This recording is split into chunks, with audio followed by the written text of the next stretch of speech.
the Governing Board of Trustees of the Willits Unified School District is called to order. Roll call, Mrs. Nunez, Yes. Mrs. Lampridge, Yes. Mr. Loper, Yes. Ms. Sipke, Yes.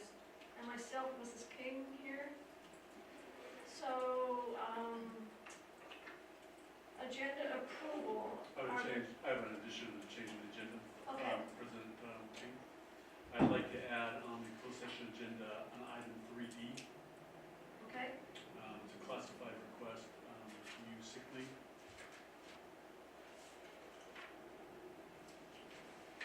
all right. So three. That's my only, that's my Okay, only change. under closed session. Yeah. Okay. Is there anything else to be added to the agenda? So do I have somebody who would move that we approve the agenda with the addition that Mark? I make a motion that we approve the agenda with the addition of Mr. McNeil. Second. Okay, all those in favor? Aye. Aye. Any noes? Abstains? No? Okay. So we will move to closed session. At 4:01. Okay, we're convening to open session. The regular meeting of the Willits Unified School District reconvenes to open session. So would you please join me in the Pledge of Allegiance? The Pledge of Allegiance will be led by Board Clerk Sipke. I pledge Allegiance to the flag of the United States of America and to the republic for which it stands, one nation, under God, indivisible, with liberty and justice for all. Don't worry, just in the microphone. Thank you. The report out of closed session, Mark, would you like to share? All three items, A, C, and D, were approved by the board in closed session. All right, And report on energy transfers was provided. thank you. Okay, so, governance norms, we agree to act with dignity. We agree to board ethical standards and behavior involving government standards. We respect differences. We will respect dissenting opinions in a respectful way that encourages sharing of ideas, experiences, and knowledge. Build trust, we look for common ground, maintain confidentiality, and publicly support board decisions. Work as a team, we agree that a working plan of how we do business internally and externally is essential. We will work for the good of the team, not our own interests. Engage the public, we listen to our stakeholders and encourage their input into our decision-making at appropriate times. We focus on the success of every student. The board will keep student success on the forefront of all decisions. We work together for the common good. We will communicate about our decisions with honesty and integrity. I want to remind everybody that this is the beginning of a 3-day weekend, and we have staff members and students, and probably like to begin a 3-day weekend, so hopefully this will, this meeting will go in an orderly way. So, thank you, and we have informational meetings, we have informational presentations, the student of the month at Willits High School.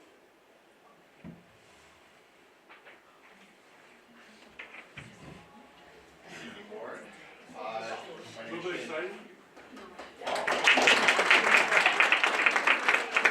Come on, let's go, Victoria, stop, let's go, come on, get fired up a little bit. Principal Willits High School. I have the pleasure of honoring some fantastic students. So I'm going to go ahead and start off with 9th grade. Our first student of the month is Frida Friend.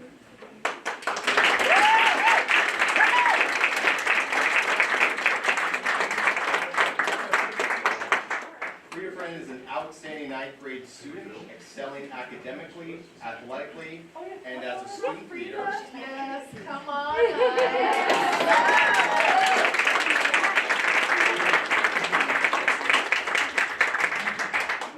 She has been recognized as Athlete of the Week for her skills and leadership on the JV volleyball team and is emerging as a talent player on the varsity tennis team. On the court, she is a team player who encourages and supports her teammates with a consistently positive attitude.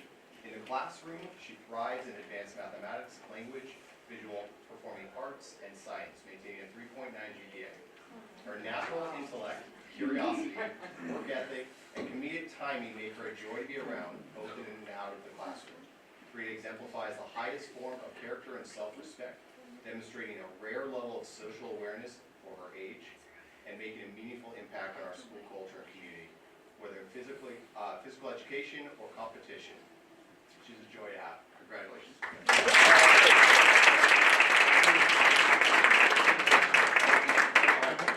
Frida, sorry to make you go first. You're going to be staying up here a little while. Our next student is Raymond Campbell.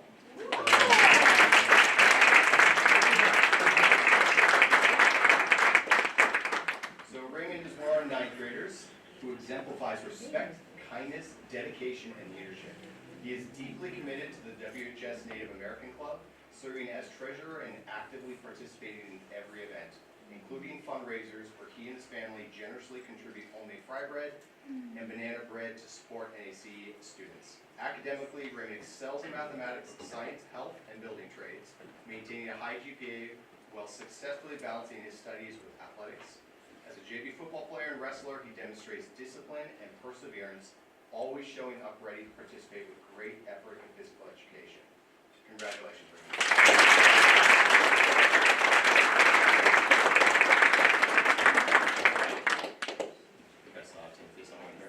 All right, now we're on 10th graders, Timothy Southwood.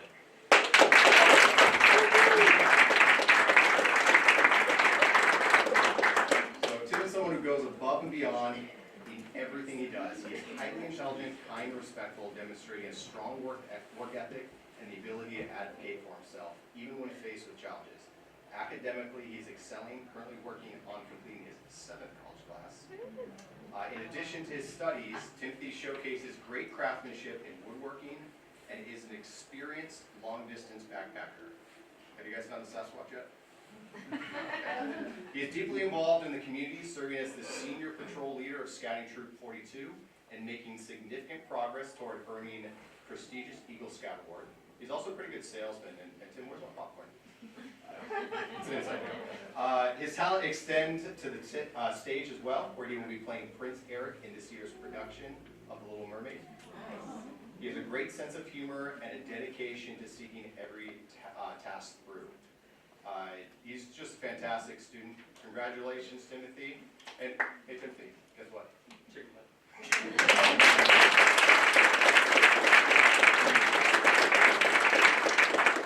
Our next student, unfortunately, could not be over sick, but her mother is here. I'm not so, there, but you can talk. Abigail Scherf is our 10th grader. Once again, unfortunately, she's not able to be here. But we still want to brag about her a little bit. Abigail is the embodiment of a model scholar athlete, excelling both academically and athletically with dedication and humility. Ranked 4th in her class, she balances a rigorous academic workload with participation in 3 sports per year, earning the respect of her teammates and making a significant impact on every team she joins. Abigail thrives under pressure, embracing challenges with confidence and grace. Beyond athletics and academics, she is also an excellent woodworker with artistic flair and a keen eye for detail. Congratulations, Abigail.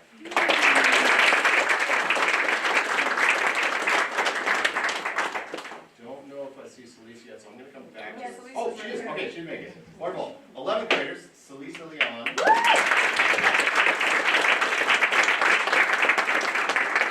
So another one of our students that embodies intelligence, integrity, and leadership. She was ranked 12th in her class with 3.6 GPA. She is dedicated to academic excellence, never cutting corners in her pursuit of knowledge. Her passion for child psychology reflects her natural empathy and drive to make a difference, a path in which she will undoubtedly succeed. Celise is also a standout athlete, entering her 3rd year on the varsity tennis team, which her coach is here.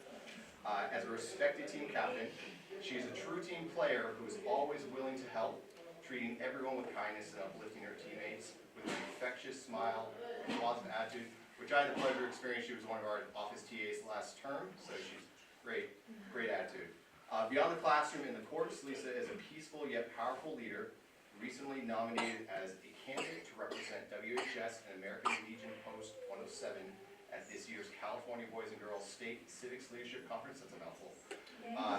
Her commitment to social justice is evident in her daily actions, and she fearlessly stands up against bullying, making our school a safer place. Yeah.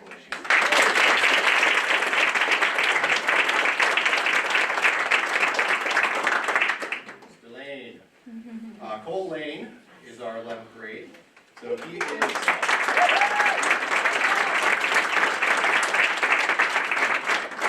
Cole's a calm winner, seamlessly combining greatness with graciousness, a dedicated, hardworking athlete.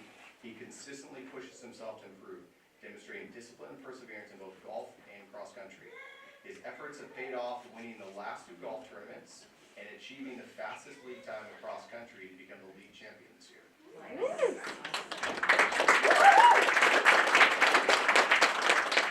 Beyond his athletic achievements, Cole is a respectful and kind individual who treats teammates, coaches, and peers with courtesy and encouragement.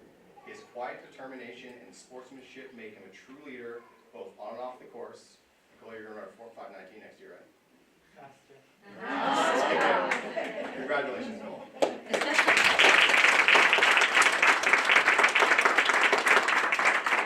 He wants to break his coach's high school record. All right, moving on to our 12th graders. I believe that's not right. Bradley Doyle.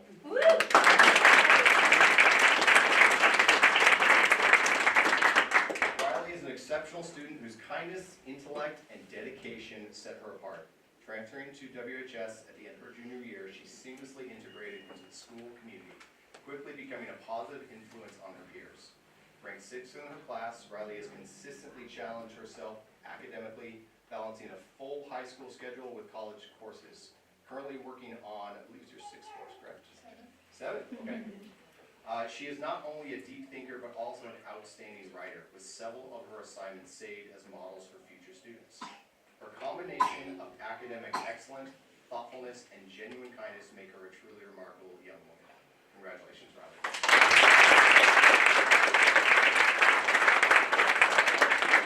And rounding us out is Eli Bowles.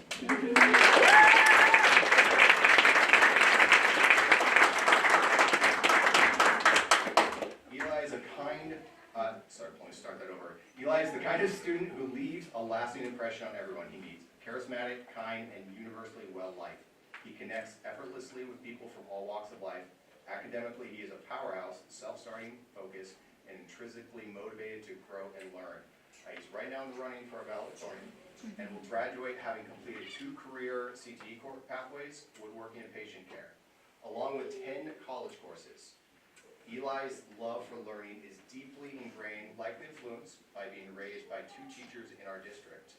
After completing college-level calculus earlier this year, he is now taking college-level stats for fun, I think is what I heard. You got a weird sense of fun, but cool. Beyond academics, Eli is a 4-year woodworker and a CTE woodworking pathway completer, demonstrating both creativity and craftsmanship. He also serves as the president of the Grenades and Ham Radio Club and the Sasquatch Seekers Hiking Club, which I think is a fantastic name, by the way. Fully embracing his curiosity and sense of adventure. He is driven to excel, not just for himself, but with the goal of making a meaningful impact on the world, an ambition that aligns perfectly with his interest in engineering. While he seems naturally talented at everything he attempts, what many don't see is his hard work he puts in behind the scenes. Whether quietly working on calculus, while waiting for a meeting, or honing his skills of woodworking, Eli is a dedicated, unwavering student. Congratulations, Eli.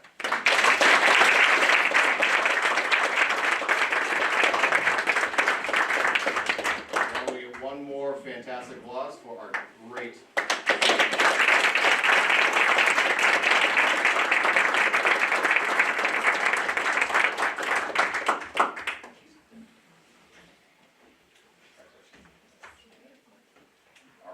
Parents, you want to come on up for pictures? I believe it's the next thing we're going to do. Oh, come on, parents. Thanks for up here. Oh, yeah. Oh, look at him. Look how pretty. True. You want to take a picture of you? Yeah. Yes. He wants you to. You love it all. Send a picture of you.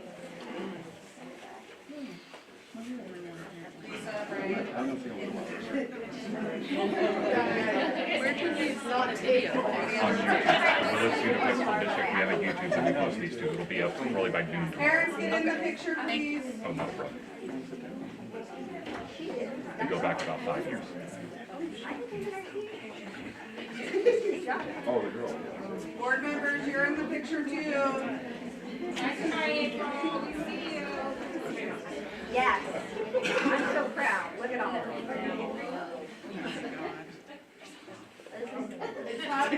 Okay.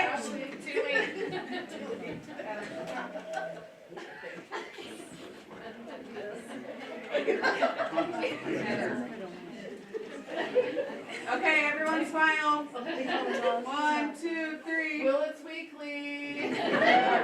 I see a Sasquatch. 3-day weekend.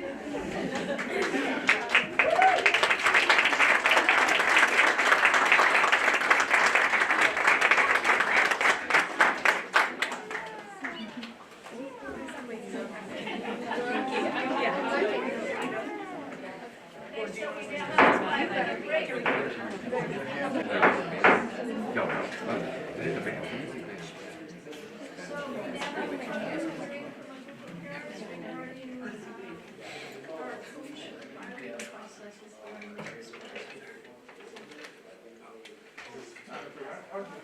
What?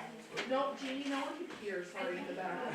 I'm sorry, so this is an informational item regarding a group of parents who have some concerns about our hiring of coaches. Yeah. Good evening, board. I'm Colby Friend, and that's going to be a hard act to follow, those kids. My daughter was one of them, so I'm very proud. And I just wanted to tell you, I'm here as a parent who cares about his kids, and that's really the main thing, is I just want to, like all parents, provide all the opportunity that we can for my children. And from talking to other parents in the community, I find that we all kind of share that same sentiment. So I just want to start off by saying that we're going to talk about the coach hiring practices, but we're not targeting any coach or any program. We're not calling anybody out. We're just asking for a policy. And I think when you hear our policy, I think you'll find that it's really common sense policy that we're asking for. It's nothing crazy. I have all the utmost respect for teachers. I think teachers are heroes. The fact that they can take a class of 30 kids is just miraculous. I mean, I have 5 kids of my own, and they're good kids. And if they were all in the same room with me, it would be a lot to deal with. First, I guess I'll just start by saying, what are we asking for? So what we're asking for is that the school board develop a set of qualifications for coaches. Currently, I don't think there's any qualifications that are codified in the code, in the ordinances of the school board. So there's no qualifications to set a standard for the coaches. So we'd like the school board to do that. The second thing is, and there's 4 things. So the second one is, we'd like the school board to authorize the posting of coaching vacancies on the website. So when we need a volleyball coach, or we need a coach, apparently we need a coach every season, every year, to put that out there and say, we're looking for a volleyball coach. So let's solicit the applications from the whole community so that everybody can apply. Third, we'd like the school board, or whoever, the AD, whoever makes these decisions, to choose the best candidate for the coaching position without any priority to district employees, with the exception that teachers who meet the qualifications that the school board establishes would have a priority. That's the one exception.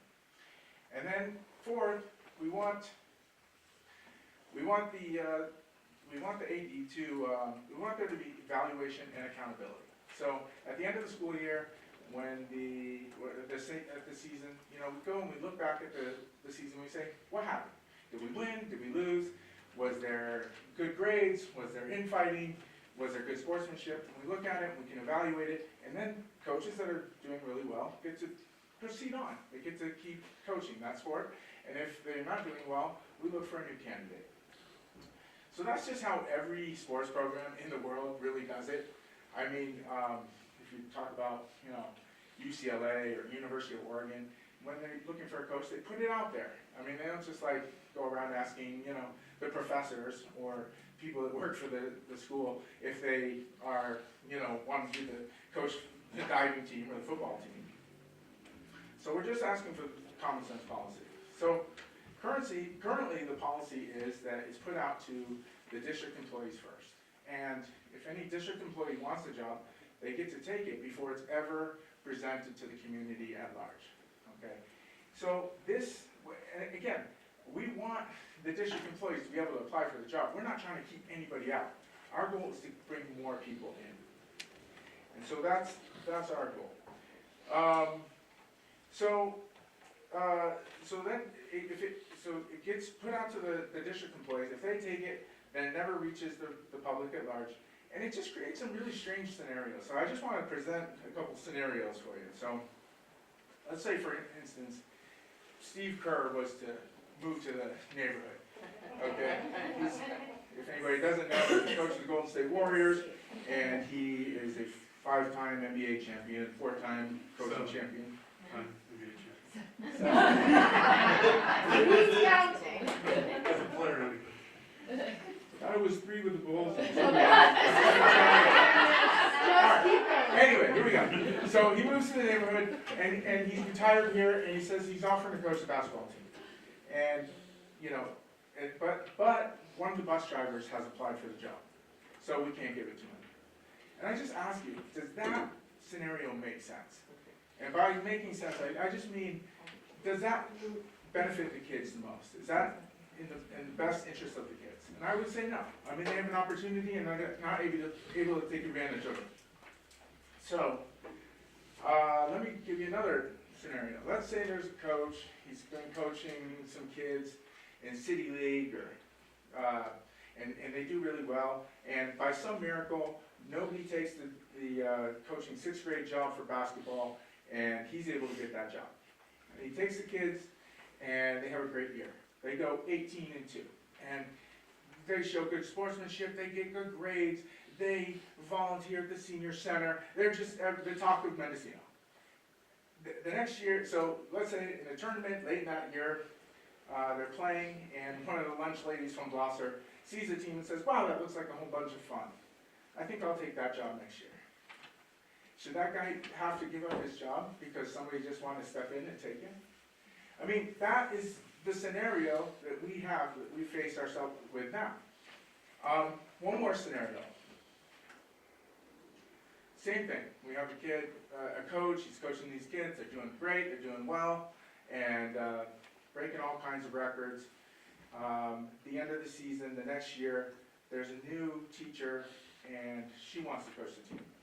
And she's really qualified. She's won, titles at UConn, and she's played in the WNBA. She has a lot of experience. So you say, okay, she's really qualified. So the coach says, let me step down, and I'm here if you need me. And then she takes over the team, and instead of going undefeated, they go, 2-16 on the year. Is there going to be accountability for that, or does she just get to run it back? And so these are the scenarios that I would just like to get fixed. Because I think, and that's where it comes down to the evaluation. Let her be evaluated. And if she took a group of kids that were doing really well, and now you're not doing well, it seems like that's an opportunity to say, well, okay, what happened? Maybe there were injuries, maybe there were problems. She might have an explanation for it. But if she doesn't, maybe we can move on from that teacher and move back to the at-large candidate. I want to say that there's some misconceptions going on. One is that the employees of the district are prioritized because of the CBA, the collective bargaining agreement. And I just want to say that that's actually not the case. If you looked in the collective bargaining agreement, and there's no priority for district employees to get coaching positions. There's no priority for teachers to get coaching positions. So there is no authority in contract for that proposition. There is, however, one authority in the California Ed Code 44919B that says, and I'm going to try to read this, it's legislative speak, but hopefully my eyes won't glaze over and yours won't either. Governing boards shall classify as temporary employees persons other than substitute employees who are employed to serve in a limited assignment supervising athletic activities of pupils, provided such assignment shall first be made available to teachers presently employed in the district. So,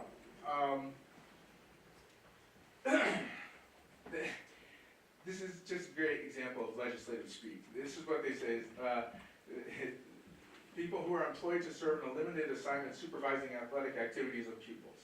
So that's coaches. But in any case, that's how they talk. And so it's not very understandable. But what does it all mean? It came out in a case, there was a man named Stanley, he was in the Rialto School District, and he wanted to be the basketball coach. So he applied for the position. The Rialto School District looked at his application, and they looked at other applications from other people in the community, and they chose another candidate in the community who was more qualified. So Stanley sued the district and said, no, this rule, this educational code, 44919B, gives me the authorization to have a right of first refusal over this coaching position. The teachers, the district said, no, that code just says that we have to give you the right to apply. So it went to the trial court, and the trial court agreed with the school district, and they dismissed the case.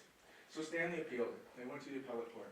The appellate court said, no, Stanley's right. Gives him a right of first refusal. And, if he doesn't want the job, then you can put it out to the rest of the community. Kind of like what we do here. So the district appealed it. They went to the California Supreme Court. And the California Supreme Court said, you're both wrong.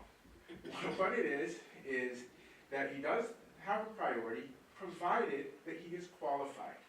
And the district can set the qualifications up as high as they would like. And they said specifically that having a teaching credential alone does not qualify one to be a coach. Now, I think that teaching is clearly an asset to coaching. I mean, if you're a teacher, you know how to work with kids. But of course, there's a lot of professions where, my mouth is so dry, where people know how to work with kids.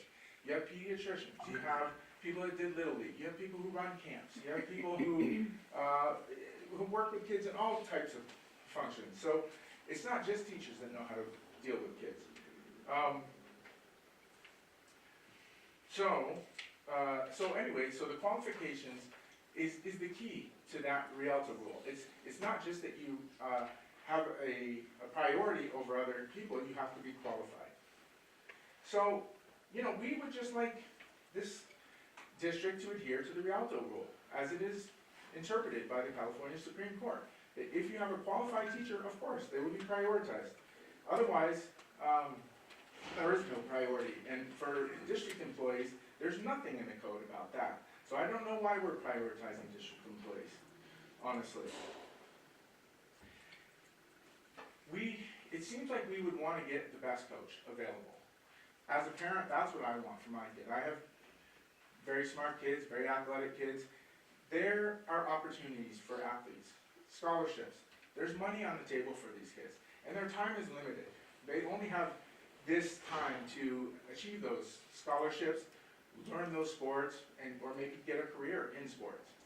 And they put so much effort into it. I mean, kids put, what did you say, 1,000 hours of effort or something per season into their sports. Sometimes it's more than their homework. We deserve to give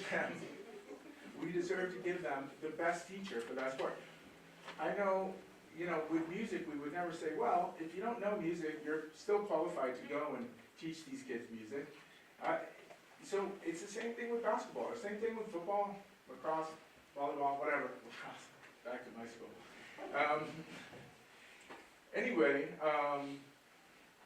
Some of the things that have come up are that teachers are better apt to coach the kids because they keep the schedule that the kids keep. Well, I feel like that's a non-issue. If you're a doctor in the community and you're on call and you can't make the games, you can make the practices, you're not gonna work as a coach. But if you own your own business and you have all the time in the world or whatever, or you make your own schedule, maybe you will. I actually think teachers having to leave school at 2 in the afternoon or 12 in the afternoon to go to games actually necessitates the need for a substitute, so that can actually make it harder. But again, I'm not trying to keep any teachers out. We're not trying to keep any teachers out. Currently, what's happening is we're having people do workarounds. So, like the secretary in HR she'll go ahead and get the job, and then the actual coach will be her husband, and he'll come. And we don't really oppose that. I mean, we're just saying, why are we going through this charade? Why don't we just let the husband, if he's the one that's qualified to do it, let him be the coach. Let him apply to be the coach. And then we'll look at all the applications and decide who is the best coach. And that would be the best way to find good coaches for our kids. At the bottom of this sheet that I think you guys have, I put some potential coaching qualifications to give you an idea of how we could create some qualifications for the coaches. I just want to say, are the kids missing out currently? Well, Willits has been relegated down a division in a few different sports. For 80 years, Willits played Fort Bragg as a rival. Now in Cloverdale and Kelseyville and these type of Upper Lake. And now we don't. We play, in some sports, we play in the NCL2, which is like the Potter Valleys and Covalos of Sonoma County. So that's, I feel like the kids are missing out in that way. And then I think athletes are leaving the district. If we don't have a good policy, we don't have good coaching, good athletes are going to leave our district. There's Eagle Peak, there's Ukiah, and I know several already who have left. And it would just be nice to bring that back. We all enjoy sports. Sports bring the community together, and they're so good for the kids. And they teach so many good lessons about, good sportsmanship and punctuality and practice and all the, and just staying fit. These are the kinds of lessons that stay with you for life.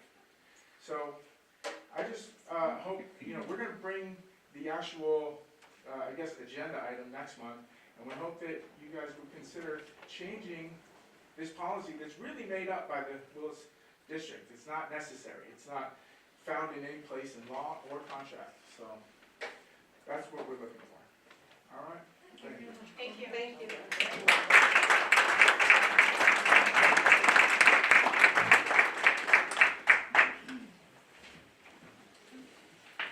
I appreciate hearing from parents. Thank you very much.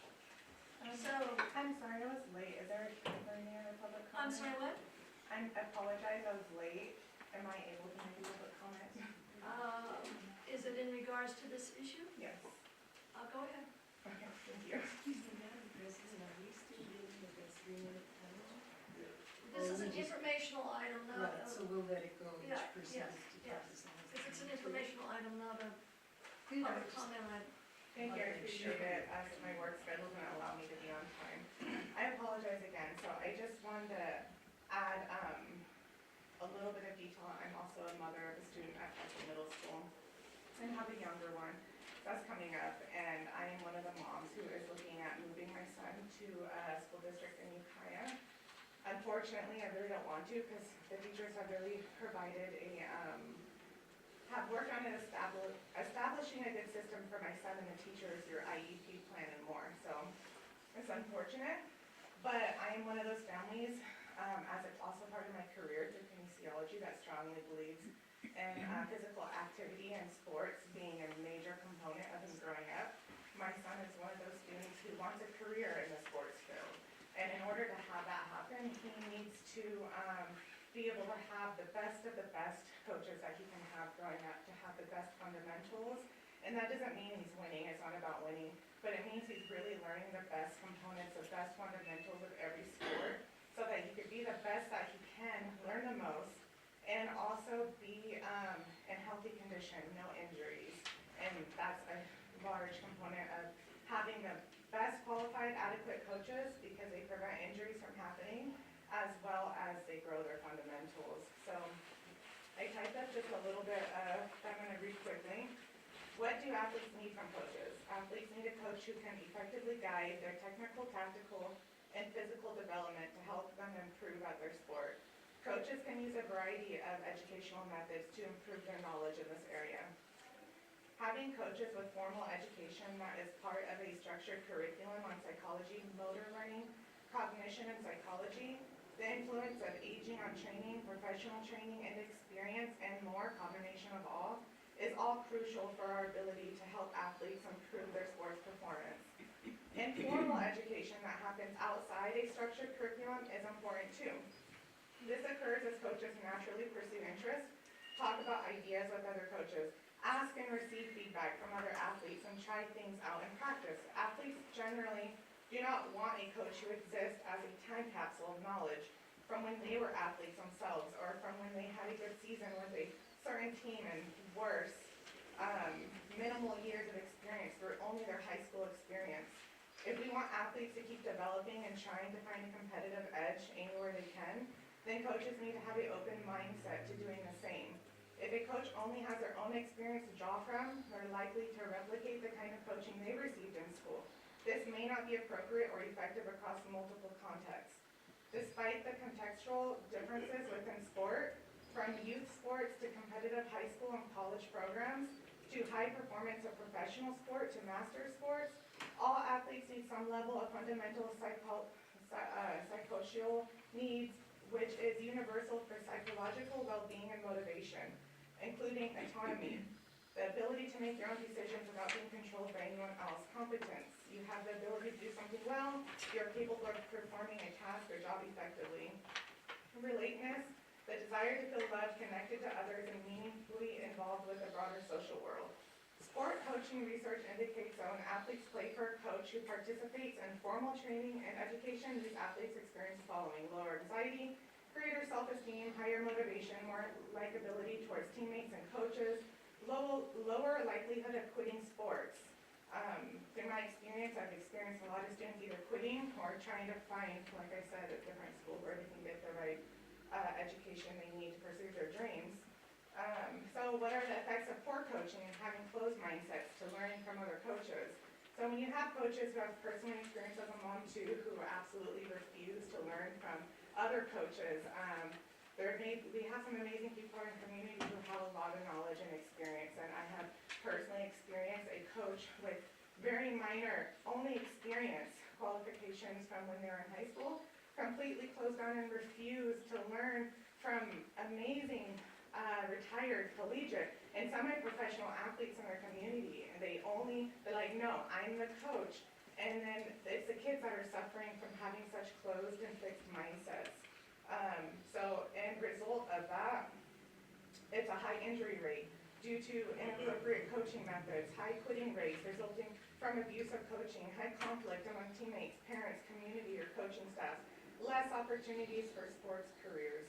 In short, every athlete needs an educated coach who is prepared to support the continued physical, social, and psychological development.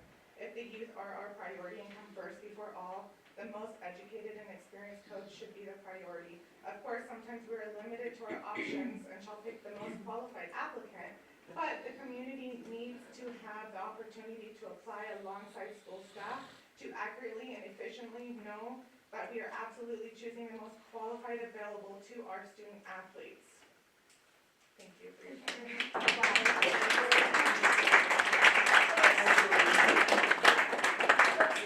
He gave the main presentation, and that was under the informational item. If there's going to be continued parent comments, I'm going to consider that a 3-minute limit per parent, if more parents are going to speak. So. You know what, I will say a little Okay. something. I'll keep it short. My name is Diana Hernandez. I'm the Bechtel Grove Middle School PTO president. We've been kind of working on this for a few years, trying to make this change. One of the things that concerns me, and like we talked about, we're not trying to push anybody out. We're trying to give more opportunity to these kids.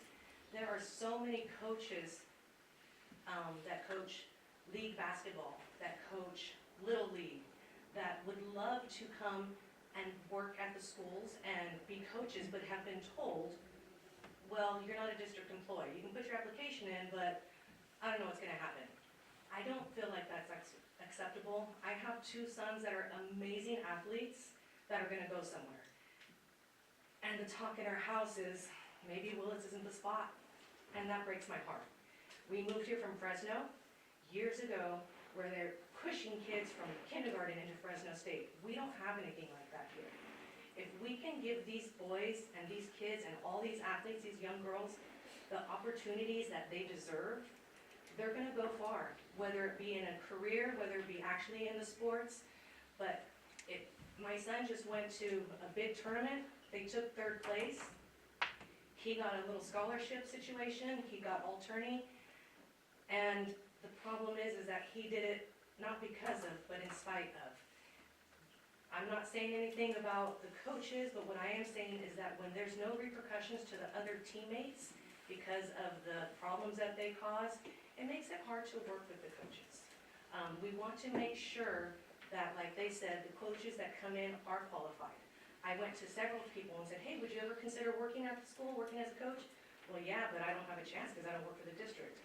I don't think that's gonna work anymore. That's my personal opinion. Thank you. Thank you.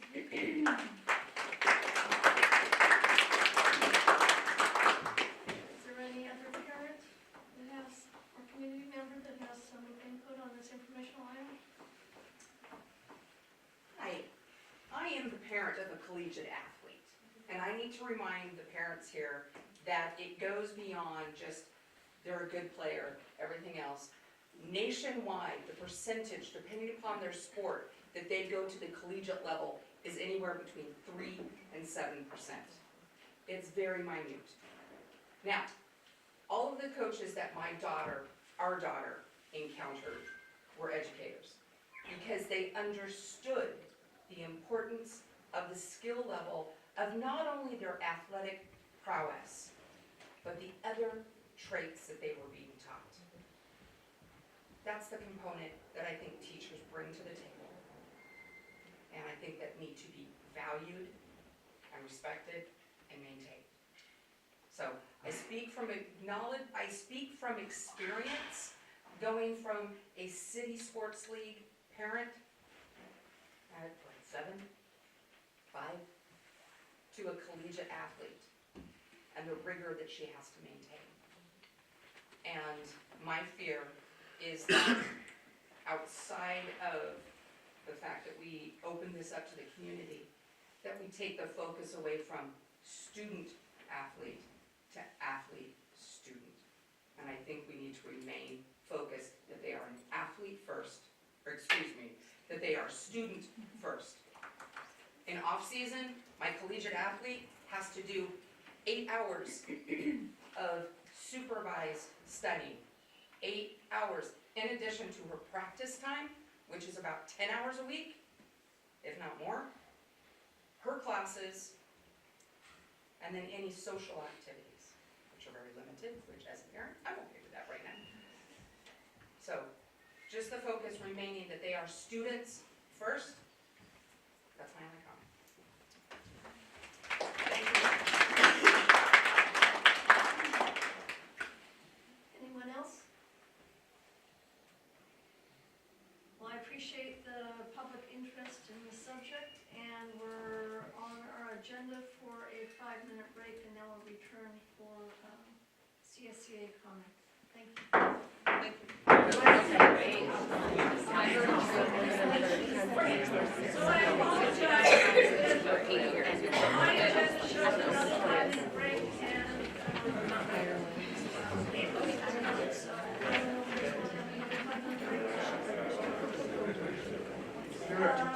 so now we have a student board representative now from the high school named Shiloh, and she's a senior, and she's gonna introduce herself and then do her student board presentation.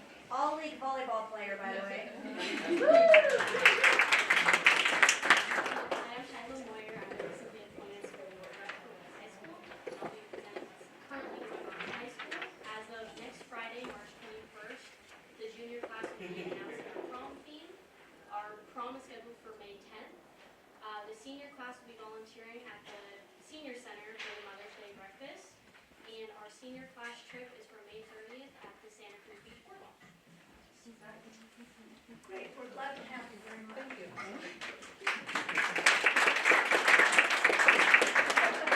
And it's been our policy to not make the student board representative stay if they have homework or other. You gotta walk.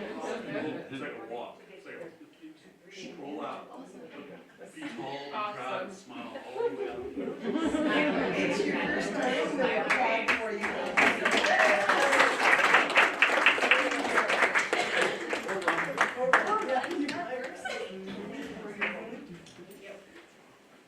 All right, CSEA comments? Good evening. We are now in our last trimester of the school year. Spring sports are in full swing, and our students have spent the last week adjusting to time change, which is always fun, especially at the elementary levels. It's that time of year where our seniors are gearing up for graduation, which really touches home for me because I have a senior this year. For CSEA, we currently have 2 of our Willits Unified Parent Educators from Berkside and Blosser, Charity and Espy, attending the CSEA's 28th annual Parent Educator Conference in Ontario. This conference, in Ontario, California, by the way, just this conference has been running since March 11th, and today was the last day. This is the second year that CSE members from Willits Unified have attended. It is held each spring, and the conference provides paraeducators with an opportunity to improve their knowledge, learn the latest educational trends, and network with paraeducators from around the state. This conference has grown in size and popularity every year since its debut in 1998. Today, it is known statewide by members and school district administrators alike as the premier training and development opportunity for paraeducators in the state.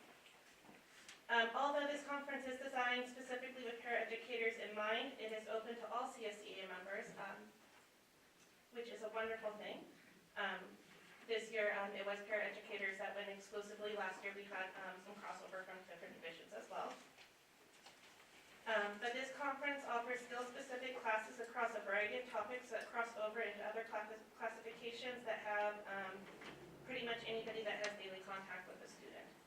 And I had the honor of going last year, and I can tell you those classes were incredibly top-notch, informational, just a fantastic opportunity to learn how to communicate with students, as just an example of some of the many, many things they offered.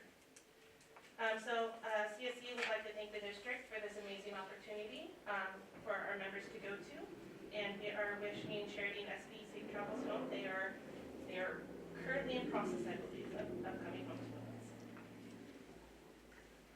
When they return, they are going to spread the knowledge that they gained at the conference to other paraeducators in classified members at their sites. So they are bringing the wealth of knowledge home to share with all of us.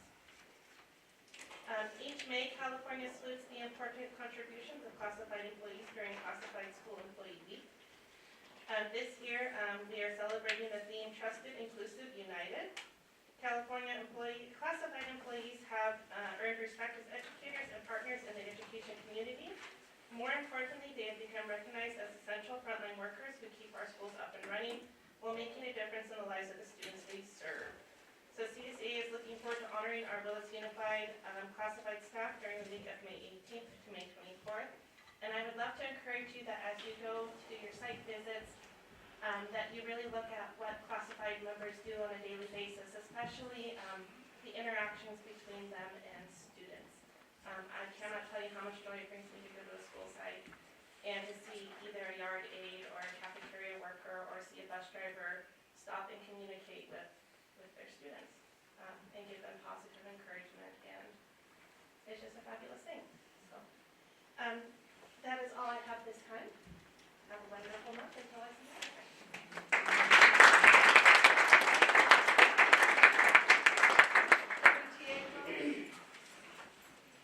Must be a special occasion when Brian's wearing a suit. Well, I bought this not too long ago, and I get to wear it when we go to the playoffs. So I bring it, and if we make the playoffs, I wear it. I was had an opportunity to wear it this Monday to give out 3 awards. Coastal Mountain Conference gives out 3 Scholar Athletic Awards. Kelseyville, a young lady from Kelseyville, a young lady from Middletown, and a young man named Eli Wolf from Willits received that Scholar Athlete Award. So I worn this suit the first time in 1 week in the history of my owning the suit. I put it on. Let me start with congratulations to all the student athletes. About a half of them at some point were in my woodshop class. You heard some of those comments, but they're quality individuals across the board. Everything they do with a smile on their face and a strong work ethic. And they're the kids that are helping other kids stand up, right? They're picking them up off the floor.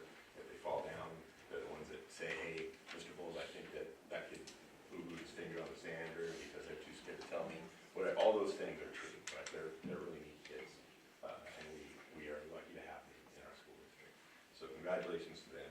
I wanted to say thank you. I leave you out because you were there. I didn't know, but my site reps let me know that Jeannie and April pulled out all the big guns and read the big words to Brookside School District, school site this week. So thank you for doing that.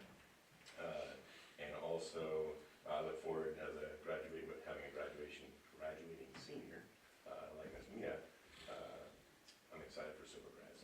I keep being a dead horse, but I really do appreciate that because we want to keep these kids safe at the end of their long journey with us. So thank you again for all that help. Let's see. One of the things I'd like to thank besides the kids that were up here are all the paras, the teachers, the counselors, administrators, and the parents of all those students, and not just the 8 we showed today and showcased, but of all of them. Everybody in this room, I think, represents some form of educational process to those kids, and it's our janitors. They all have an input in their lives, and we all hope that they're positive, and I really think that Willits School District does a good job. All of our members, not just the WTA members, do a great job of that. So it's been a little bit of a rough week. This week is called Pink Slip Week across the state of California. It's when teachers get their pink slip if they're non-reelects or if there's a reduction in force. So that has occurred to an extent at our site. Most of the layoffs were non-reelects, and we will have a chance to look elsewhere for jobs or reapply to our school district. But there's 2 programs that have been affected quite drastically, in my opinion. I'd like to spend most of my time responding to those 2 programs. At Blosser Lane, we got rid of the curriculum coach, and so that position is no longer there. It was reduced last year by 1. There was a reading specialist. That position was dropped. This year, or for next year, the curriculum coach will be dropped, and that person helps coordinate all of the reading that this board has for a long time pushed to improve. So that's a drastic hit, in my opinion, to the reading program at Blosser. And more so at Brookside, the reading specialist position has been dropped. And that has been really a star in our bonnet, I would say, for this district, and the effort that has been put in by the individual that was leading that program will no longer be in that position. That person coordinated all of the reading, got books for the library, was constantly helping teachers and students improve their reading scores. And so that is a hit that I don't think can be replaced if we don't choose to do something to prop that program back up. Right alongside it are 2 positions that historically they were members of our unit. About 5 years ago, the superintendent at the time let a retiree position end and canceled it, and then in their place hired an MFT counselor. And we are not opposed to either one of those as a WTA, but in the process of that, it took that person out of our union. So they are both the positions that were lift or reduction in force this year, for next year. So it's happening this year, but for next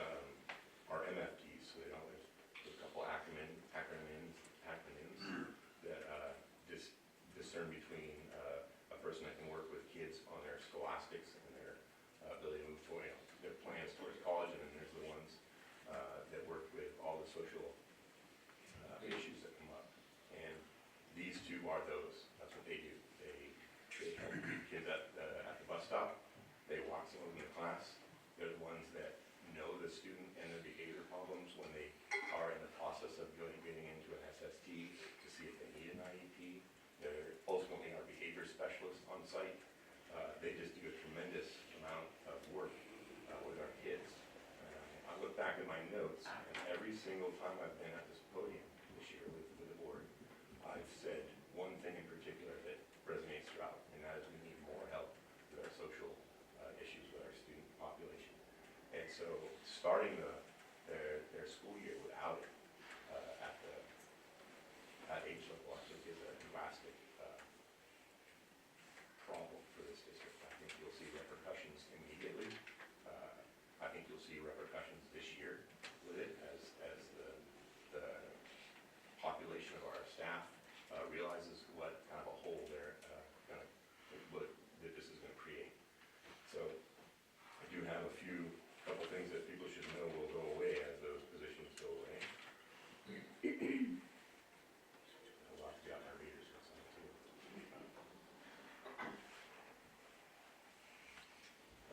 They provide individual counseling, family counseling, crisis intervention, and that one's a big one because it happens sometimes within our school site, right? And as teachers, we are trained in how to deal with that, but all of our students in the classroom are not trained in how to deal with that. And so a person can come in, these people will come in the classroom and make assessment about, can I bring the kid out? Is it safe to bring them out? Or is it safe to remove this whole classroom and keep the kid there? And it provides the support that our system needs to make that happen. They are closely collaborating with staff constantly, with especially the teachers, the psychologists, and the administration, so they become a part of the web that makes all the connections work.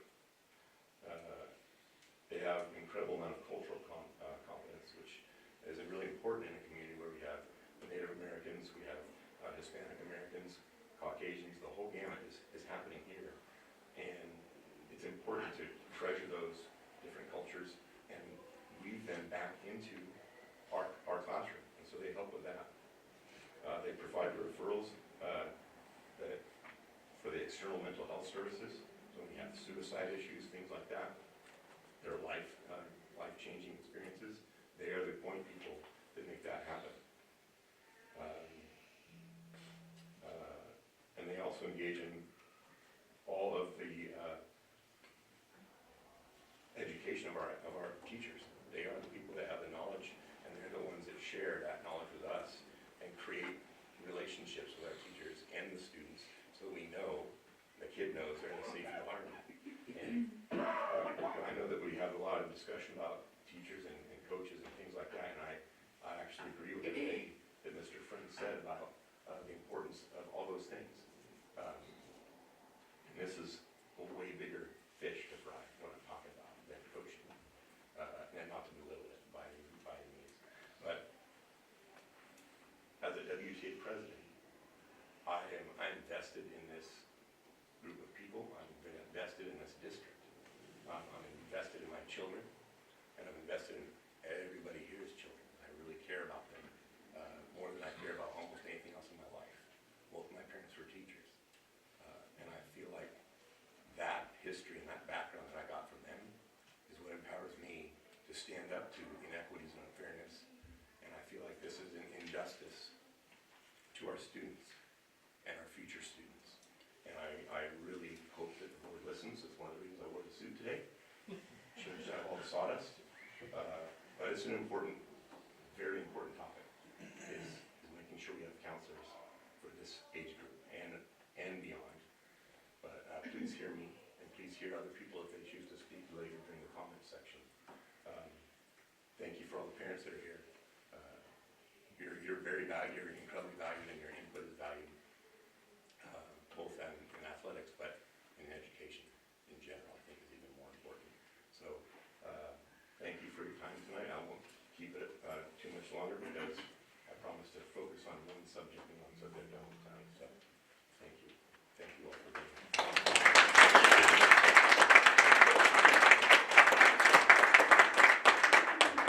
Superintendent, comments, please? Thank you, Brian, for your comments. I echo that this is a very difficult week in public education, a difficult month, actually. Always has been, always will be. We acknowledge the difficult decisions that have been made. I want to thank everybody who spoke this evening, spent the information time. I know that I have met, I don't know where he went, Mr. Friend quite a bit, and also Diane. times about this matter. Hopefully we can find some common ground. It's good to be back. I've been gone for a couple months. I don't know if it's kind of a loosely kept kind of dynamic. I tried to keep it a little bit private, but I'm dealing with a very serious family issue that is near and dear to my heart, and it's not going to be stopping for any time soon, and it's causing me to be away. So I don't want to go too much into it, but let's just say there's chemotherapy involved. How's that? That requires over a course of about the next 2 or 3 months of consistent treatment that all began on the day before Thanksgiving. So everything has happened very quickly, and we are navigating that process. And so I want to give a huge shout out not only to our staff, but also specifically my DO staff in Aurora. Even though I'm gone, I'm kind of on the phone, I'm doing this stuff, but they have definitely been handling some of the day-to-day when I'm gone. So I appreciate that. And the strength of any system is when one person's gone, it doesn't mean that we fall apart. And the strength of the system is very, very strong. So I want to thank everyone for their support, their well wishes. Thank you to the board, thank you to others in the audience here today. Thank you very much. So I'm sure that my wife does too. As we enter the spring season, it's always kind of nice to see the sun break, although today was awfully cold. Anybody who knows me knows that I can't stand the cold, but it was a nice day. And I was really hoping that it would snow today because that would seem really ironic. Tomorrow is the first day since I've been here that we actually get to use our snow day. So that's kind of a cool thing. A couple weeks ago, I got to go to Brookside and do some reading over in class. It's always such a blast to read in front of the kids and have them be entertained. And if you have any desire to kind of take a daily trip, I would encourage you to go to Sherwood.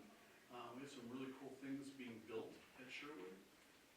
So it's kind of I just went there the other day, and it's really they have a new what do you call it? What do you call it? Pagoda? Pergola. Pergola? Okay. So it's pretty cool. And then a little athletic court, so it's better than the Costco carport that you had before. So, as always, I want to thank all of our staff for all their hard work, the dedication to their craft and their students, and just thank you from the superintendent. Thank you. Thank you, Mark. So now we have board representatives. I'll start with Mississippi. Hi, this has been an interesting week because CSBA, the California School Board Association, had Legislative Action Week. And so yesterday and today, I was on the phone with other people from other districts, including Central Ohio, and having conversations with Mike McGuire and Chris Rogers.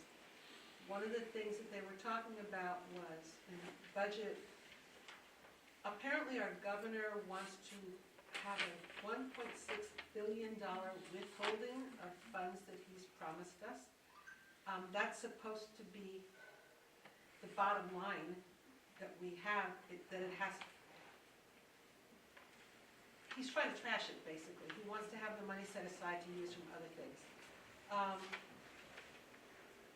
We're asking him to fully fund the COLA and ensure that student support and professional discretionary block grant is fully discretional, where it can't be taken and used for something else that it's not meant for. We have also the education workforce housing legislative package. There's a whole bunch of stuff up. If you're concerned about, and he's doing a 1.6 billion maneuver is what they call it with that money. If you're concerned about funding being taken away, and what they said today was, we don't know what the budget is going to be. When they gave us an expected budget in January, it wasn't based on anything. With all the things that have happened in our state, it's requiring money. And so if you're concerned about the budgets, if you're concerned about losing positions and the quality education your children are getting, please contact these two because they're our representatives in both branches of our state government, and tell them to fight for the money that we need. That's the biggest impact that you as a community, that we as a community can do. So, other than that, I've been really busy working with what's going on and watching immigration and making sure our kids get to stay safe. And then the other thing is with the ethnic studies, I've been working on options for that because our governor added it into the ed code that we have to have a graduating class, I think it's 2028, that's had a year of ethnic studies. And that they were gonna fully fund it, except now he's not funding it, he pulled the money. And so now it falls upon the district, and we don't have the money to do that. But if they change how they do it, if they pull it out of the law, and then put it back into being classroom material, I mean, ethnic studies, this is studies of culture. And so it's not a political thing, it's not one item only. My degree's in ethnomusicology, and my thesis was on the protest songs of the United Farm Workers. Was it political? Yeah, that particular thing was. But you have kids playing games, little, in the playgrounds. And if you have 3 of the same kind of a thing, but each one has the information in a different language, languages that are spoken here, Northern Pomo, Tagalog, Spanish, English, then they start learning that automatically, and it's not studying, and it's not hard, and it's fun. Do you all remember when you first learned Frere Jacques? Okay, and that's ethnic studies, food, everything else. We put it back into classrooms, and we're not spending extra money, and the kids are enjoying it, and it makes it better for the community because we get to appreciate one another. So that's been my life. Thank you for the opportunity. Mr. Logan? Okay, well, as a new board member, what I've been trying to do is go to all the different campuses. And month before last, I went to Sherwood and Brookside and talked to some admin, talked to some teachers. This month, also, Gloucester as well. And this month, I have the intention of actually going to Bechtel, talking to some admin and some teachers, and just, get a sense of, what are we doing, and, what's going on. And then, my wife and I spent about 2 weeks giving each other some virus of corona on the wayside. And at this point, this is the first day I've done it in a while where I don't feel like I'm about to cough all over somebody, so I'm okay. Anyway, so yeah, what I would like, what I did get a chance to do is go to Willits High School, and I was on Tuesday, and I got to sit on an all-staff meeting, which again was it's good, for me to partly nostalgia, but also good to see that we're kind of, we're looking at interventions and things that we can do sort of collaboratively. That's sort of a work in progress, I understand, but basically it's kind of good to see that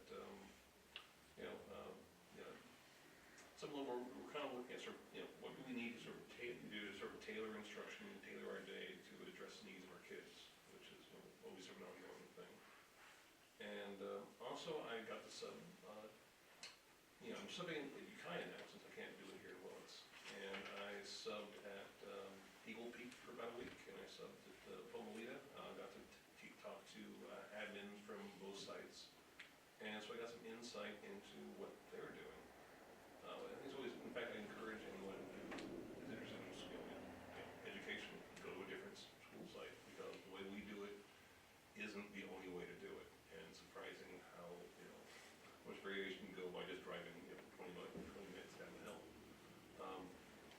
But in any case, I know it's helpful, and so what I hope to do this next month, if I stop keeping uninfected for a while, is actually again see I kind of compare what we're doing here at junior high school level, and see if what's our approach to intervention, and again also not just like what are we doing, what materials we're doing, we're using, who's doing the intervention, what time of day, because apparently there's a lot of factors to consider, and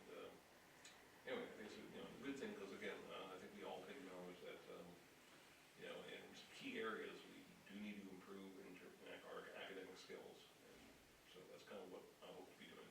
So, thank you. Mrs. Lambert?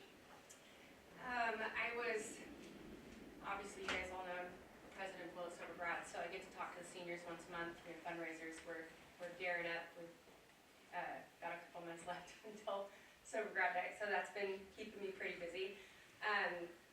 I also got, I was fortunate enough to do the senior interviews with the seniors, which was my first time. It was really cool, and it was nice to see some seniors that I haven't seen at Sober Grad meetings and remind them when the meetings were, and to come hang out.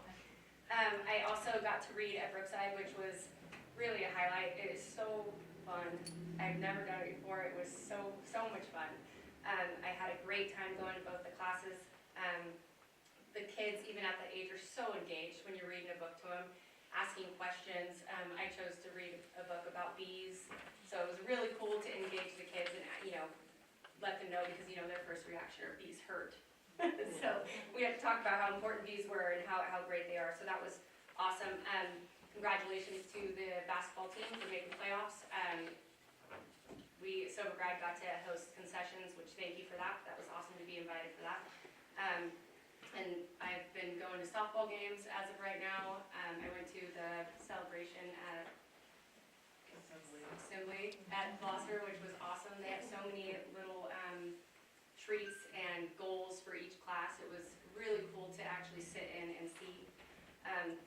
But yeah, I'm just trucking along, trying to catch up with everybody, and obviously everybody knows my contact information if you have questions or concerns. I'm always open to talk. All right, thank you. Thank you. Mrs. Mingus? Yeah, thank you. The thing with senior interviews and basketball awards and the reading day are all about the same.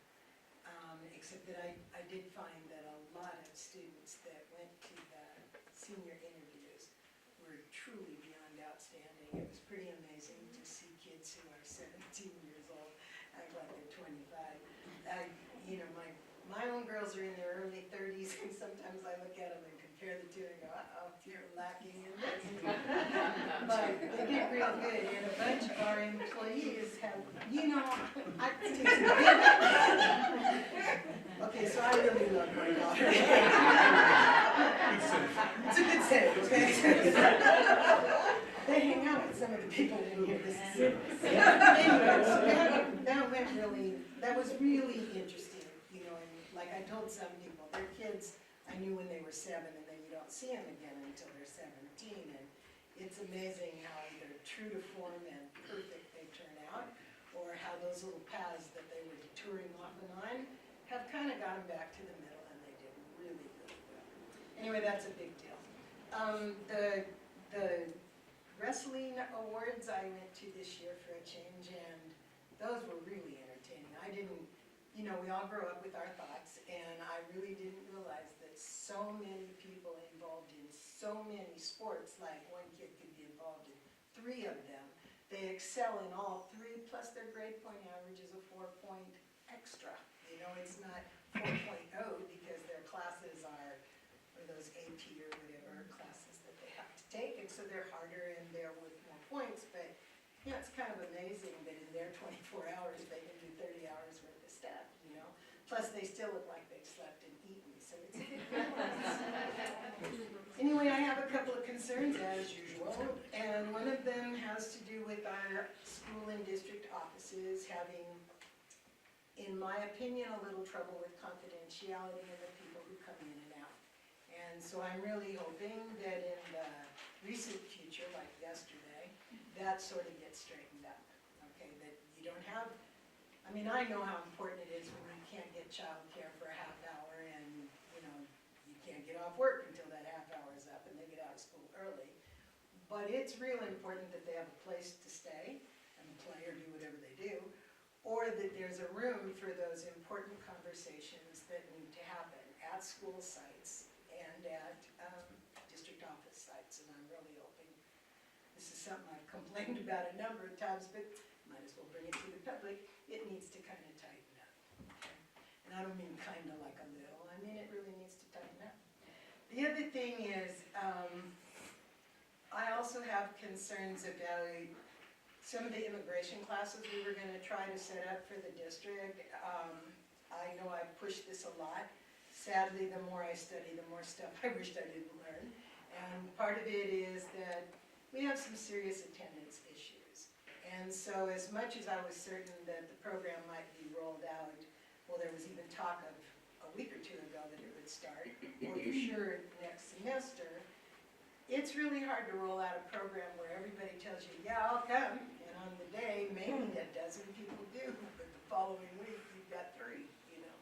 And so, if you are in, and it's not just immigration, it's all of our adult school a lot, part of it is not people flaking out. They can receive some services over a computer, but there has to be a sincere commitment, and then there has to be a lot of interest on how, you know, adult school works and how it fits into our association and the hours and the roles. We have some guidelines, just not all.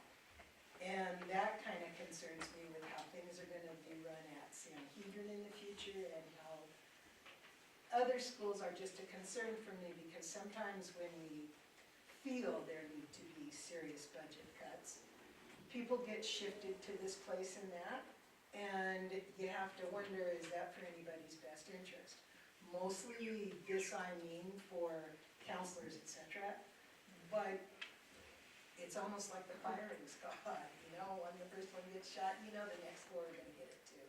And so it's just something you need to start paying close attention to. And that's all I have to say right now. Thank you. So, I just wanted to speak to a couple of personal issues. My granddaughter, who's in 5th grade now, when she started school, she spent half year in kindergarten in class, and then the other half, because of the pandemic, getting instruction online. And she spent her 1st grade the same way, half online instruction and half in-class instruction. And she's on the youngest end of her class. She's got an August birthday. And she struggled with reading the way, because of her age and because of the pandemic and the instruction. As much as everybody tried, it wasn't the same as one-to-one personal instruction. And anyway, so she has struggled with reading and was never excelled at reading, and always struggled with it. And she got pull-out help at Brookside with staff members, with aides, with reading specialists, and then the same thing when she moved over to Blosser. She got pull-out help, all kinds of pull-out from a reading specialist, anyway, and she's now in the 5th grade, and the 3 of her teachers are here. I don't know why, but they are. Amy Booth, Lucy had her for 4th grade, and Miss Curry, who Lucy had for 3rd grade, and then Diane Johnson, reading specialist from Brookside. Anyway, Lucy scored at the 5th grade level on STAR testing this year. And the reason I'm saying is this, because so many people work so hard, like the aides that you were talking about, working with kids, you know, people work really hard, and then a lot of times they don't see the end result. So I'm sharing the end result that Lucy has now scored on the 5th grade level in reading, and she not only scored on the 5th grade level in reading, but she loves to read. So our daily struggles working with kids, it pays off. So anyway, I just wanted to share that. And then I also want to share an experience with my grandson, who's in the 10th grade, and he left Willits High to go to Ukiah High because they had a better baseball program. And he lasted 2 months, and he's now back in Willits, because being a small fish in a big pond did not work as well as being a big fish in a small pond. So he's back at Willits High and is very happy being back at Willits High. So I want to share that. And there were some other things I had in mind, but I can't. Oh, I know. I also want to share. My son coached baseball last year, and because nobody else wanted to do it, and he's not an employee of the district, but he cared a lot about the kids, and he coached Little League for throughout my grandson's experience in Little League. And anyway, this year, somebody who knew more about baseball stepped up, who was also not an employee of the district. But that person stepped up, and my son stepped back and let this person take head coach of the baseball program, while my son was just helping out. So anyway, I just wanted to share that also from my family experience. So that's all. Thanks.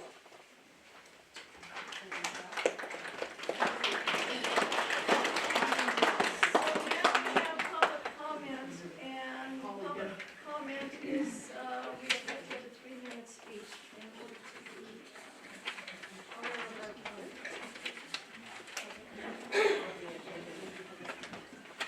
Okay, hi, I'm Hollywood House, well, you know me.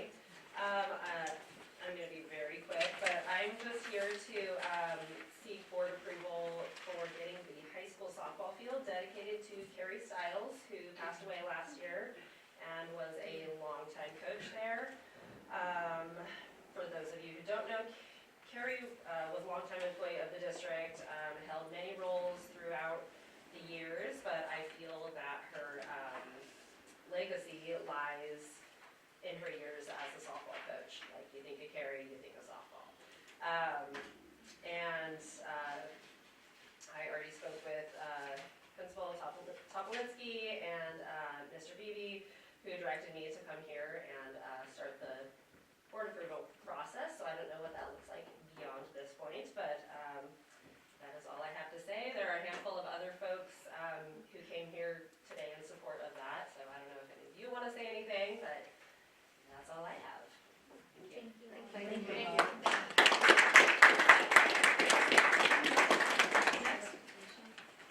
Yeah, I had this young lady show that I thought it would be prudent for her to speak in public comment, and then for us to probably agendize this item at the next board meeting, to make it official, make it celebratory, have even have a resolution perhaps, and then I would work with the high school admin and ADs to come up with a plan sometime in May to get the board approves to get this done. Thank you. Currently named, though. I think that's a great idea. The softball Carrie was field. amazing. The softball She field was is not amazing. currently Not named. the softball. It's not currently named. Baseball is the Dave Klein, softball doesn't have. Football field and baseball field and gym are named. No, girls softball is separate. Oh, okay, that's what I needed to. Carrie was an amazing teacher. This is the beginning I of the think that would be a process. great way. This is working out exactly as you and I have done. Right. I'll get the plugins together. Thank you.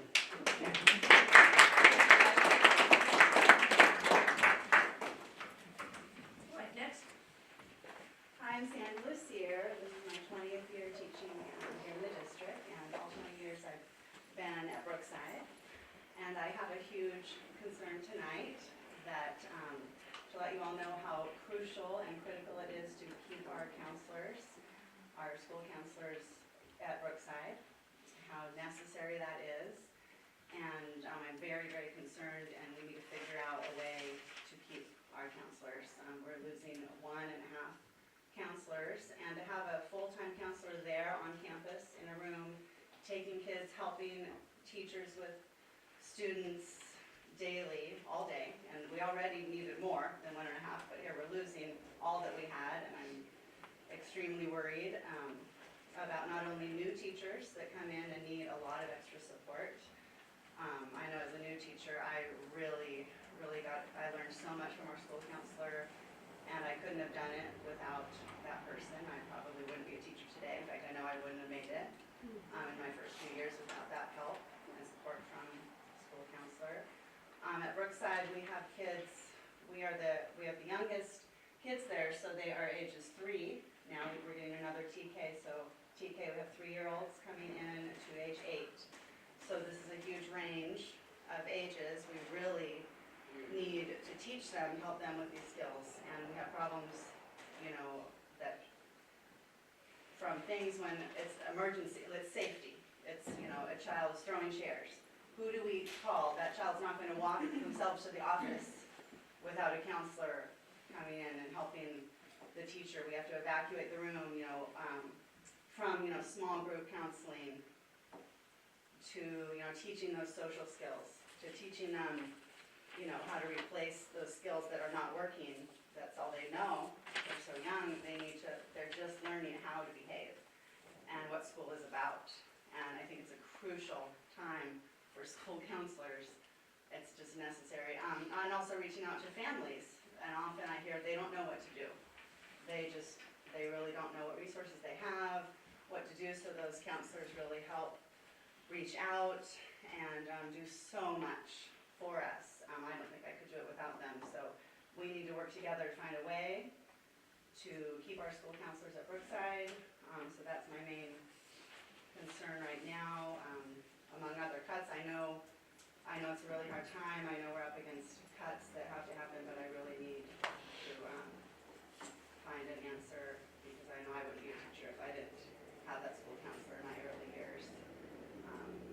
They just are so valuable. So please help us. Thank you. Thank you, Sam.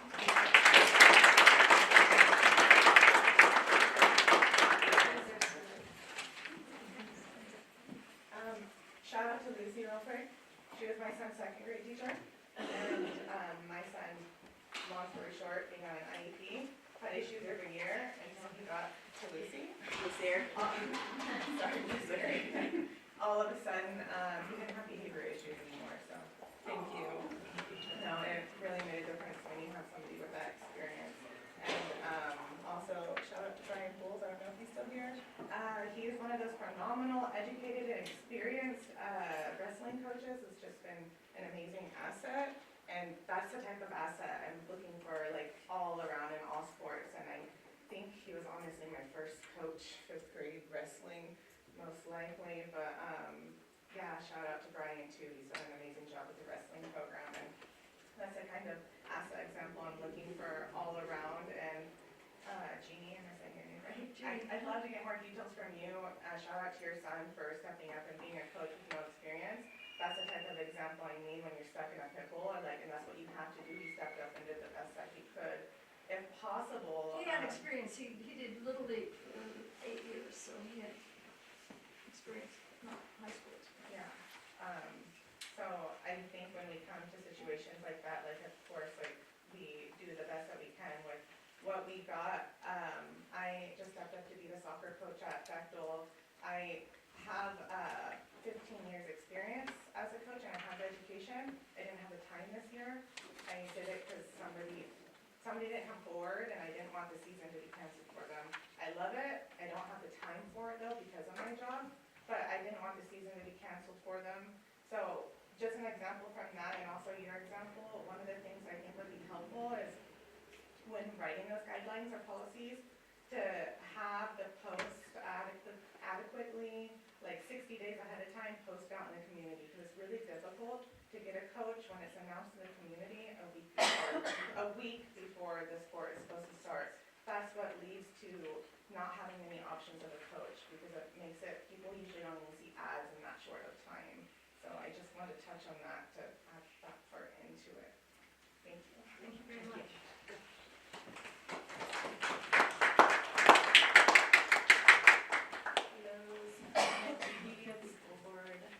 I am here also, my name is Lisa Bowles, and I teach 3rd grade at Blosser Elementary School.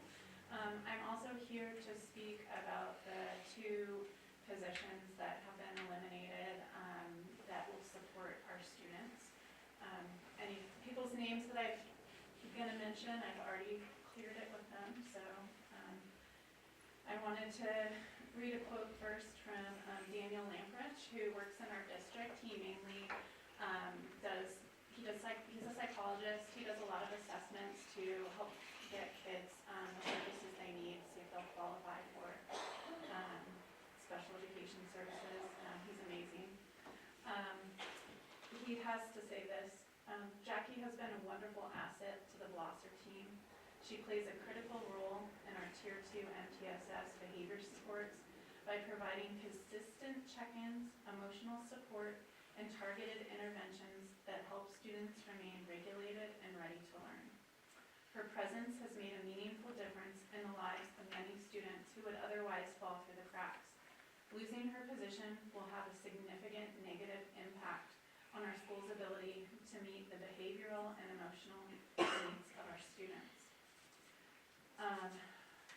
So some of the things that Jackie does, she runs a First Steps Next program, which basically teaches students emotional regulation skills, social skills. She does parenting classes for parents in the community. She responds to crisis situations, suicide, threats, things like that, and yes, those happen like in all grades.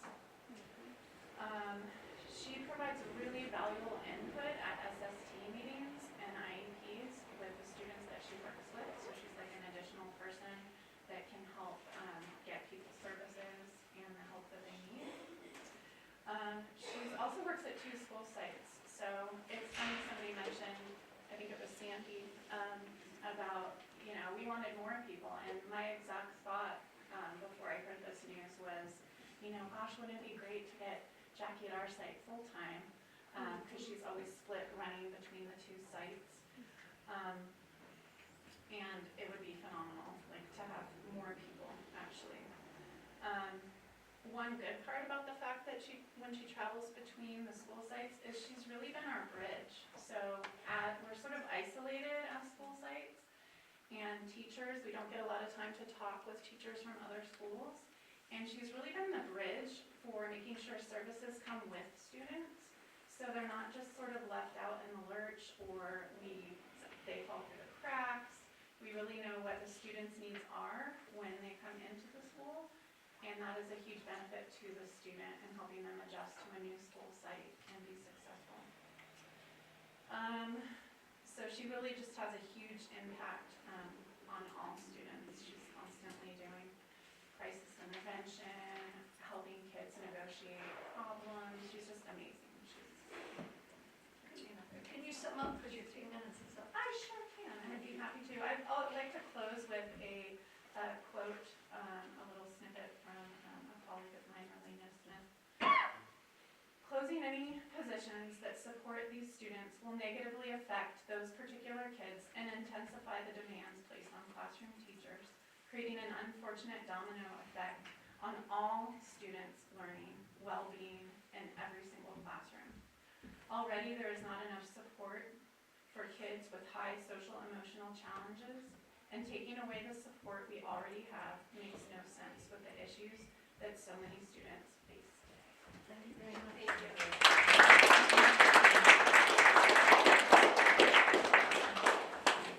Hi, my name is Ellen. Thank you for letting me speak at this board meeting. Thank you all for having attention.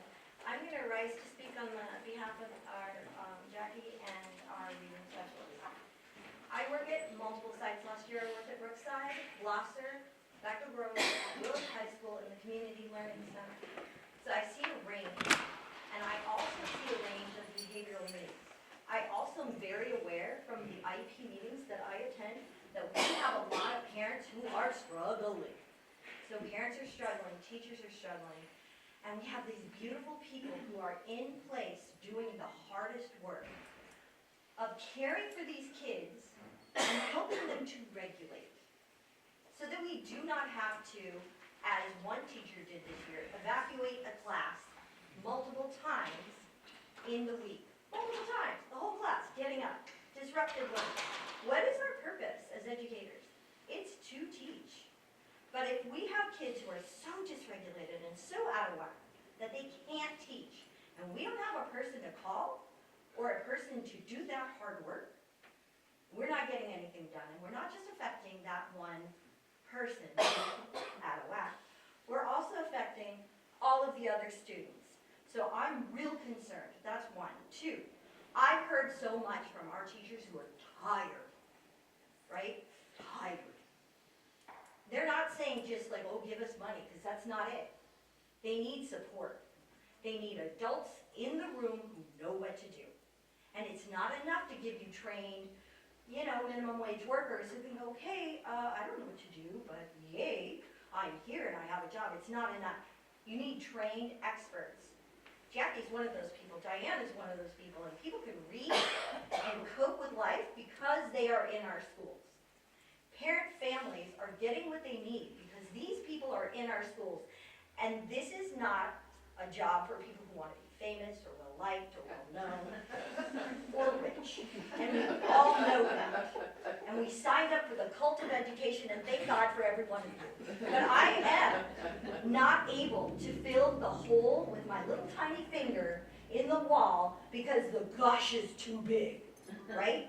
Our kids are screaming, they're throwing themselves on the floor, they're biting, they're kicking. I was hit multiple times yesterday. We get kids spitting and fighting, and we have nobody there to pick them up so they can learn math and reading and writing. It bothers me. So I'm almost at my 3 minutes. I will stop. I need to rise in defense of these positions not being cut and finding another way around what we can do, because if we don't get some trained adults in there, our scores are going down. Thank you very much.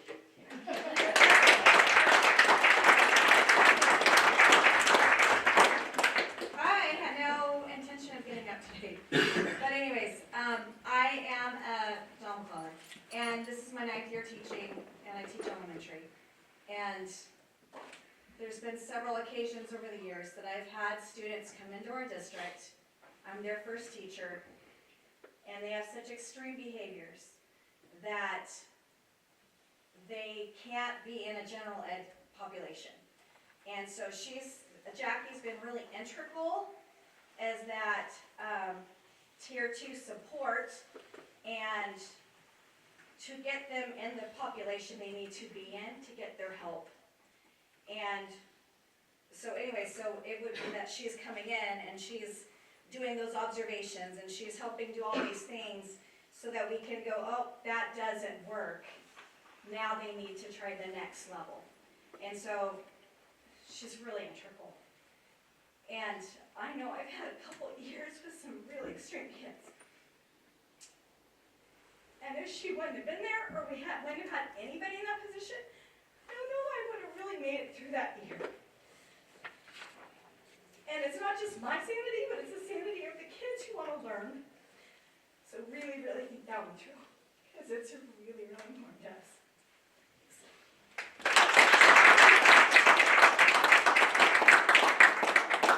I wanted to thank everyone. I got started teaching 2019, one hell of a year to start, if you'll excuse me. And I wanted to thank everybody for one of the best experiences of my life, being part of this learning community, and everything like that. Solutions first. Money. That's why we're losing two of the most important people, my mentor and another mentor of mine. I like to think of myself as a successful person because I'm very solution forward first. I'm not a good grant writer. I'm sorry. I'm a resource room teacher, and I bust my behind as much as I can. We need somebody to find us some money, right? We need money. That's the problem here, is that we don't have the money for them. It's like there's this big storm brewing, and we want to throw out the life preservers right before it hits us, okay? We are number, 3 in ACEs, adverse childhood experiences, and we're getting rid of, our front line? No, it is senseless. So please, let's put on some creative hats, heart forward, and try and find some solutions. We need that desperately, because as the resource room teacher, my aide and I are going to be next. Having the experiences that Val was talking about, kids melting down, throwing things, without these bases of support, because it's not just reading, and it's not just counseling, it's growing little human lives, okay? And if we take away some of our most valuable people, we're not going to be here.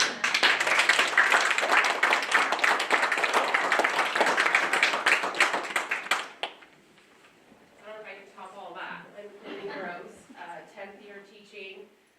I just want to reiterate that when I first started teaching, I've had some crazy behaviors in my class too, having to leave the room, calling for help. I can't imagine a year without being able to call for help. There will be no teaching going on at that time. When I'm able to make a phone call and have someone come and meet with the students refusing to leave that needs help, counseling help that I can't help with beyond my abilities, I should be able to call someone to come in. I had to call the office 4 times yesterday to get a counselor to come in and help a student because there was no learning going on for that student. And if I did anything with a student, which I wouldn't be, I don't have enough expertise. I can try, but I have 26 others that I am trying to teach. So I just can't imagine. And the other question I have a question for you to think about. What are we going to do with the students that need that? What happens to them? What happens to her caseload? She meets with students every single day that she's at Blosser, every single, Jackie, our counselor. She meets with students at Brookside, and there's a regular schedule that she sees students and does groups to help them regulate or help them manage their life that's crazy at home, and this is the only structure they have. What do we do with that? What are they gonna do? What are we gonna do for them? It's just, all of a sudden you have all this, and we're building this, and we're successful with it, and it's growing because they're 9, or they're 7, or they're 6, or 3, and then it just stops. It's done, and then good luck, Amy. You got 27, 29, and you handle it. I don't have training for that. And so how do I give them the reading, the writing, the math? I already teach social emotional, full class discussions and learning around social emotional regulation and living, right? The basic skills of learning to become an adult. But I don't have the one-on-one what they have. That's not my bag of tricks. So what are we gonna do for these kids? What are we gonna do for our staff?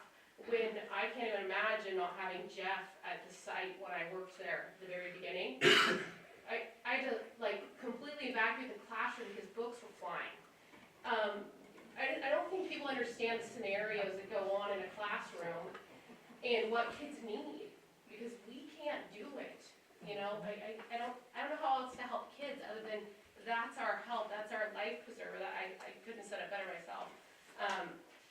I just feel really bad for the kids. I don't know, there's gotta be money somewhere to help kids. Like, that's what we're here for. And they really need that. Thank you.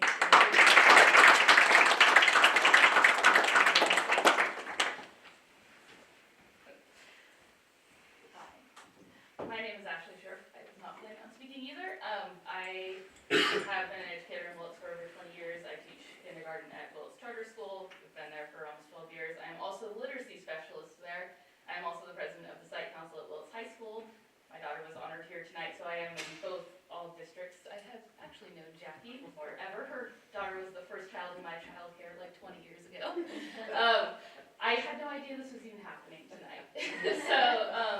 But I guess I'm here because as the Willits High School site council side, a huge issue is literacy. We are struggling. I am a literacy specialist. I work at not at this district school, but I work at Willits Elementary Charter School.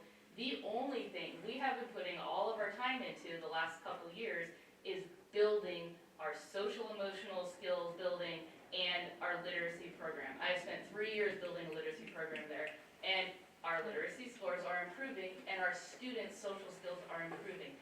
We talk every day at lunch, because teachers get around and talk every day at lunch.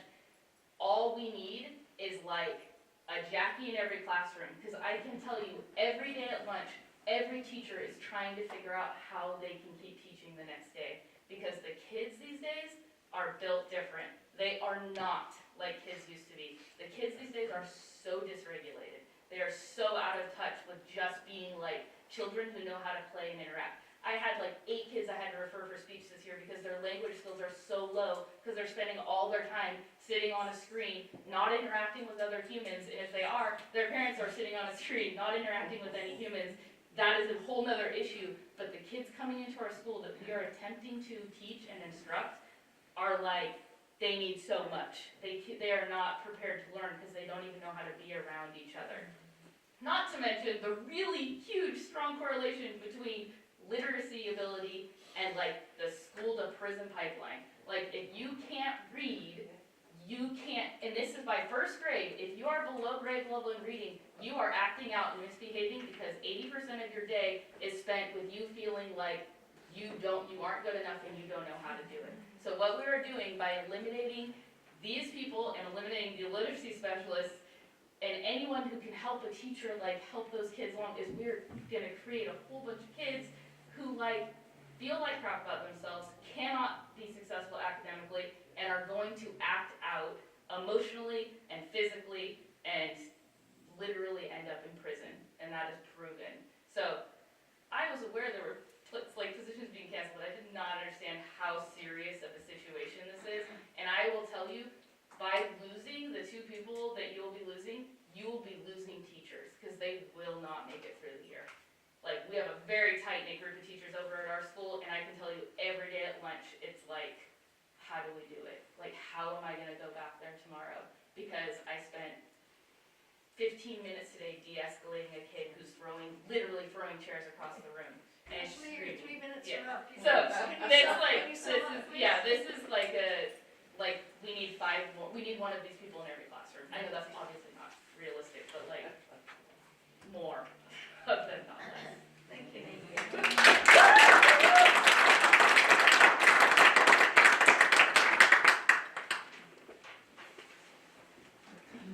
I just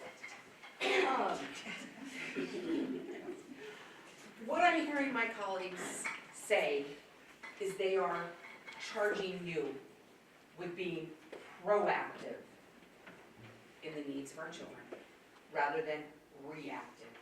Let's invest in the time in the younger years to making these kids proficient, more than proficient, so that we don't face the behaviors that we see at the middle school and at the high school, where we're talking about physical damage that happens to teachers and staff. Be proactive, not reactive.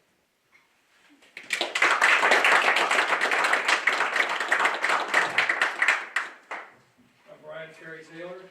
My credit here is we have two girls that graduated from Willits High in '99 and '01. The shirt is from the peer counseling program in '98. I have 4 items that I wanted to get more information about that I can report back to the Willits Indivisible Group, an organization forming to oppose the coup that's taking place on a federal level. But all this talk about behavior reminds me of my 38 years as a pediatric physical therapist and my training in sensory processing disorders, and how important that for a child to learn how to regulate and modulate their emotional and behavior responses is. And it is a direct line to prison. If they get disciplined and their school failures, just, that's where they end up. It's really clear. My first concern for the Indivisible Group is, should the party that's in control send immigration and custom enforcement agents armed and armored onto campus? What is the response? What is the plan? How is the school district or the individual campuses going to deal with that occurring in front of students, where I think they're going to go for the low-hanging fruit, so it's the people that have already registered as DACA or as asylum seekers. They can just go down the list and start picking them up so that they can raise their numbers and report that they're doing their job.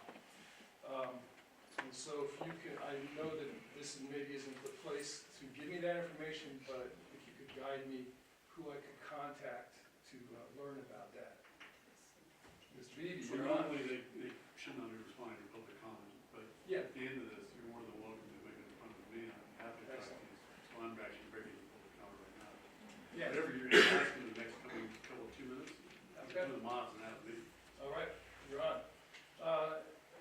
we're also concerned, I'd like to be able to report to the group, cuts in federal grants and how that's affecting the district. I know that it's a trickle-down kind of thing, it gets to the state and they distribute it out and all that, but I would like to know more about that. And then programs that are addressing diversity and equality and inclusion, if those are under direct attack, if you're feeling that at this level that it's coming down, we'd like to know, again, I'd like to be able to know more about that. And then I think that as this group is forming, they need to be in the community more. Our 2 meetings have had 80 to 100 people, and they're all gray hair like myself. And if this group's going to be effective, they need to get into the community, and I think a good way to do that is to get involved with youth sports and schools. So that's something I would like to also be able to bring to them, how they might volunteer and be involved other than with just ourselves. Thank you. Oh, I appreciate what you do. I mean, to try to divvy up that pot of money in a fair and equitable way, I know that's a hard job, and I appreciate it. Anyway, you should go make an appointment with Mark and talk to Mark. We got it.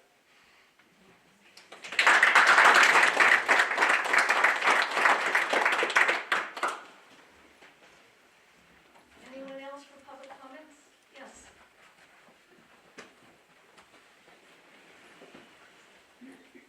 Okay, thank you, Superintendent. My name is Matthew Alaniz, and I've been in education for over 24 years, so this is my 25th year, my 8th year in the district. I wish I didn't have to speak today at all, to be honest with you, and I hear a lot of words, but essentially, I'm just not very good at speaking sometimes, because when it gets too passionate, it turns into something that doesn't always winds up being constructive, so I'm going to try to be as constructive as possible. Well, first of all, I just wanted to share with my elementary peers, which maybe I've never seen before, because we don't get a chance to even talk to each other half the time. But I know that you support the high school, and you should know that the high school supports you as well. And I just wanted to share with you that the good news is, once everybody turns to 9th grade, there's no more problems. And I have 3 classes right now with 30 students each.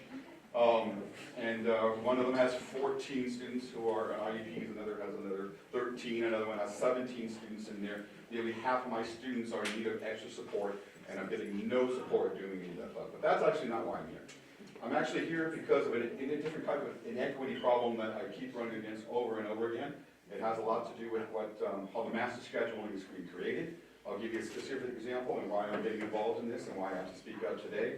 And why I want to share with each of the board members a more thorough explanation and some details, and if necessary, even names of situations that back up what I'm saying. But essentially, it's like this. I teach mathematics, I teach algebra. There's 2 courses in algebra, Algebra 1A and 1B. You cannot be successful in Algebra 1B unless you learn the skills in 1A. We all agree with that. The teachers in the math department all understand that. Unfortunately, the way students are placed into classrooms is not jive with that.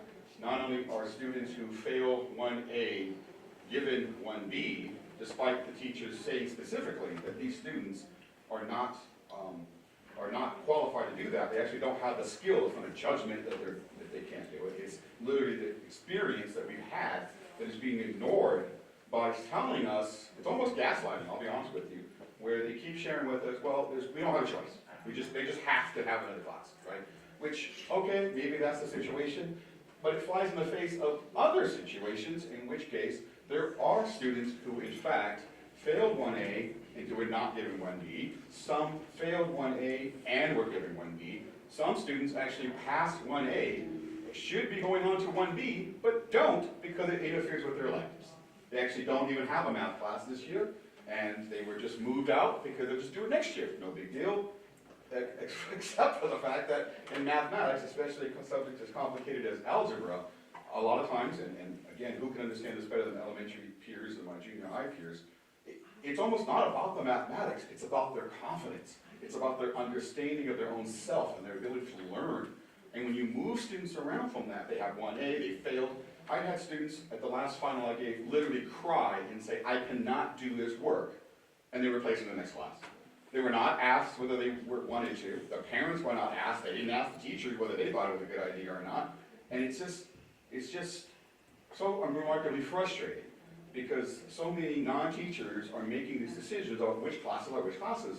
And again, we keep getting the same results. Well, we can't do anything about it. It's the master schedule, master schedule, master schedule. Can't do anything about that. Except every single day we hear about exceptions. So I Mr. complained Long, last week. your 3 minutes is up, so can Okay, you I'm sum almost it up? done. Can you So, sum it up? yes, I can. So, I will say this, and I'll share this with everybody else. What I'm asking for is that all the decisions about the master schedule be removed from the people who are responsible for it right now.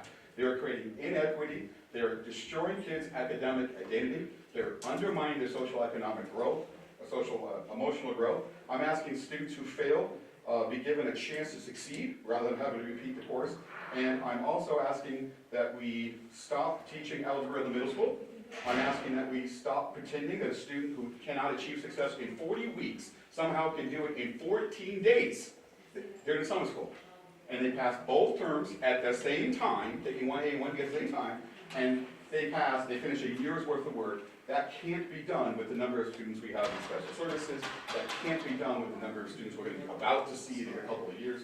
And so I ask that a more serious look at who creates the master schedule and how that's done, and is done in a more equitable way to give each student a chance to succeed, rather than picking and choosing which winners, which people are favorites, and which people just never even know the name of their counselors. About 60% of my students don't even know the name of their counselors. Thank you.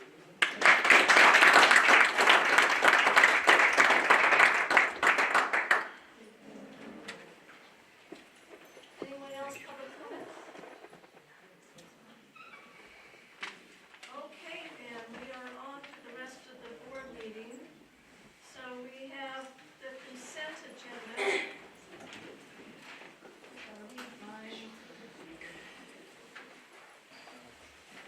So items on the consent agenda are approved in one motion. Do I hear a motion to approve consent agenda as presented? I move to approve the consent agenda as presented. Do I have a second? Are there any board comments or questions?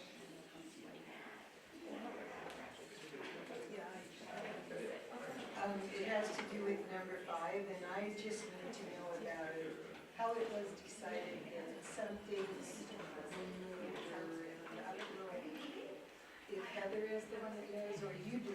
Oh, okay. Well, then I'm having trouble understanding how one thing that has a job description of being a lab manager could be on such a broad difference in salary than somebody who is on a different section. But I mean, that one was kind of put at the, I will say that any job descriptions and any placement on salary schedules is directly discussed and negotiated with the union themselves. So we may even present it one way and the union comes back and says, we feel this should be placed here. So it's more of a union decision than a district decision. meaning that the implication then being that if the negotiators came and brought to you something that their group believed was a good idea for where it should be placed on the salary schedule, then that's pretty much what it gets placed at? Not necessarily, it does get changed, but the Well, that's entire where you salary negotiated schedule, it. yes, the entire salary schedule was decided on all the ranges and where people are placed was a union decision. Okay, and so that was just for the new positions, or did, I mean, I guess I don't get to discuss negotiations, but, no matter how badly I want to. But the question would be nonetheless, so they're placed there at least for this negotiation session, right? And then if they were to make changes, it would need to come up in the next session. And the implication here is that the negotiations are finished. Oh, this is just where you are right now. This isn't even necessarily negotiations. We have grant funding and positions associated with those dollars that we need to apply. Oh, okay, I misunderstood the way it was placed there. Sorry, no, it's fine. Okay, are there any other comments or questions from the board regarding the consent agenda? Okay, so all in favor? Aye. Any opposed? Okay, then we'll go on to the action items. Approval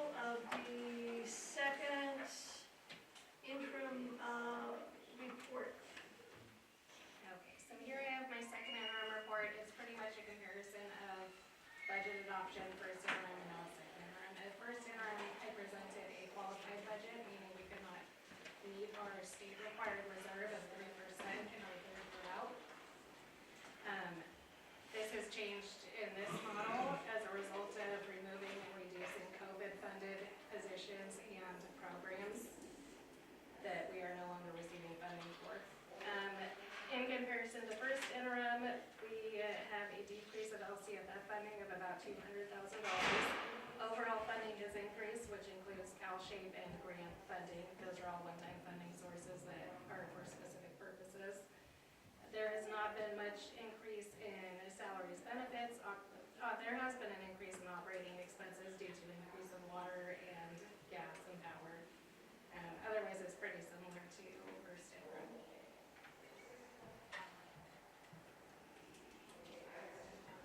Thank you very much. Are there any comments or questions from the board? I just want to make a couple comments. I wrote something down. I'm quoting from Melissa's report. Services and operating expenditures show growth as both water and electric charges increase. These particular areas have nearly doubled in comparison to prior years as a result of cost growth. So PG&E, I don't know that we can do much about, but has the city explained the reason for the cost growth of water nearly doubling in comparison to previous years, because we get our water from the city? We have not done a full analysis. We'll have to break down to see if we're using more or if it's a conjunction of us using more and the cost increasing. I know other businesses and local places have also seen quite the increase. So I'm just wondering why the city is increasing water costs so significantly that it's doubling as compared to previous years. I know it's happened to the church that Heather manages also. Any local business can probably say the same exact thing. I'd like to maybe get some feedback from the city as to what's going on. I'm not so sure that the city's the one that asks. Okay, but they're the ones that provide us water. I believe that it's a trickle. I'm not an economist, but just my cursory TikTok watching. Well, it's not really cursory, it's a lot. There seems to be an uptick in the amount of money that's being charged and manipulated by the state, and it just kind of flows downhill to the consumer. And what they're requiring, and what they're demanding, and their infrastructure, which is, being a Fresno kid, you're aware of water. So I'm not an expert, but I understand that the infrastructure in California is crumbling when it comes to water storage, hydroelectric power, and how we deliver water from point A to point B to point C. And that is continuing to rise. You have the fires that have pulled a lot of water from California that we're continually having to replacing them by watersheds or snow. I'm giving you a long answer to the fact that the state has to do more and more with less. And so water, basic services, even electricity, which comes from hydroelectric power, there's only two major water reservoirs in California, Oroville and Folsom. Not Folsom, the one in Shasta. But Willits has its own reservoirs, two reservoirs that are full. We get that water. Anyway, it's complicated, and so everybody, the costs get passed on all the way to the customer. And I don't own a home, but I imagine our homeowners are probably feeling multiple Right, I'm pinches. just wondering what the city would say. I'm very interested as to what the city would say, so. I'll be happy to ask Okay, whoever I please. had asked at the city. Thank you. Garbage rates have increased quite a bit as well. Yes.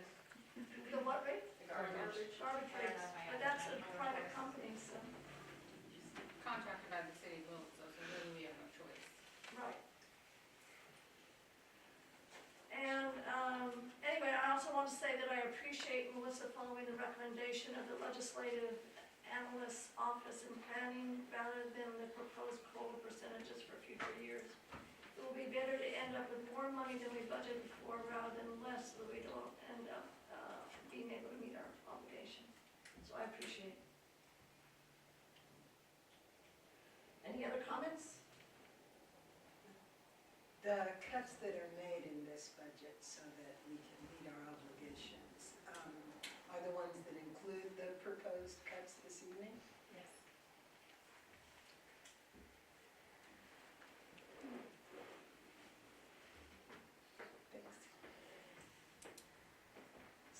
in favor of the interim board report? motion. I'm sorry, I thought I made the motion. Do I hear a motion to approve the interim board report? I move that we approve the interim budget report. Second. Okay. All in favor? Aye. Aye. Opposed?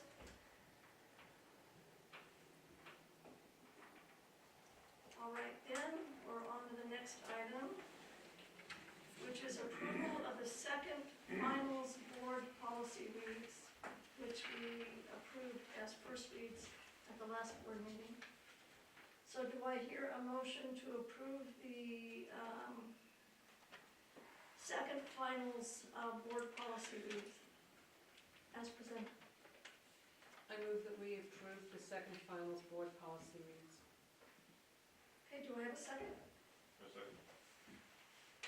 Are there any questions from the board or comments?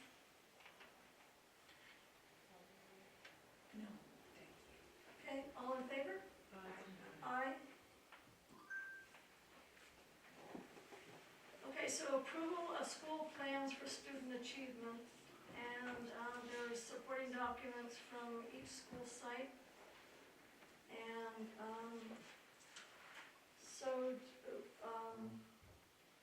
do I hear a motion to approve the action item as presented, the approval of the second, of the school plans for school achievement, also called the SIPSA?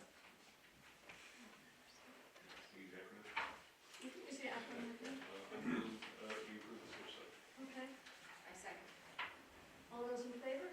Or I should ask for comments, are there any comments or questions? No, I didn't. Okay, I didn't find. all in favor? Aye.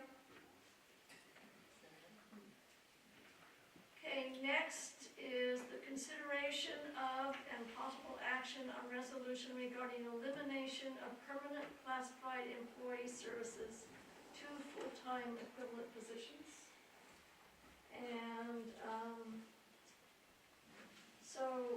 do I have a motion to approve that action item?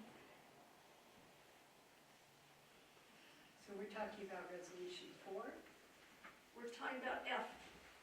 Yeah, that's what I'm asking. Isn't that resolution 4? I don't know if it's resolution 4 or not, it shows this F on my, on the agenda. Right. And so my understanding is that it's resolution 4. Okay, I see, on the agenda it's 4, I get it, Oh, okay. No, I'm sorry, it's not 4, it's on, lower down on the agenda, consideration of possible action on resolution regarding well, those are elimination. certificated. I mean, I don't even know if they'll get to certificated on one and one above. Yes, it is resolution number 4. Yes.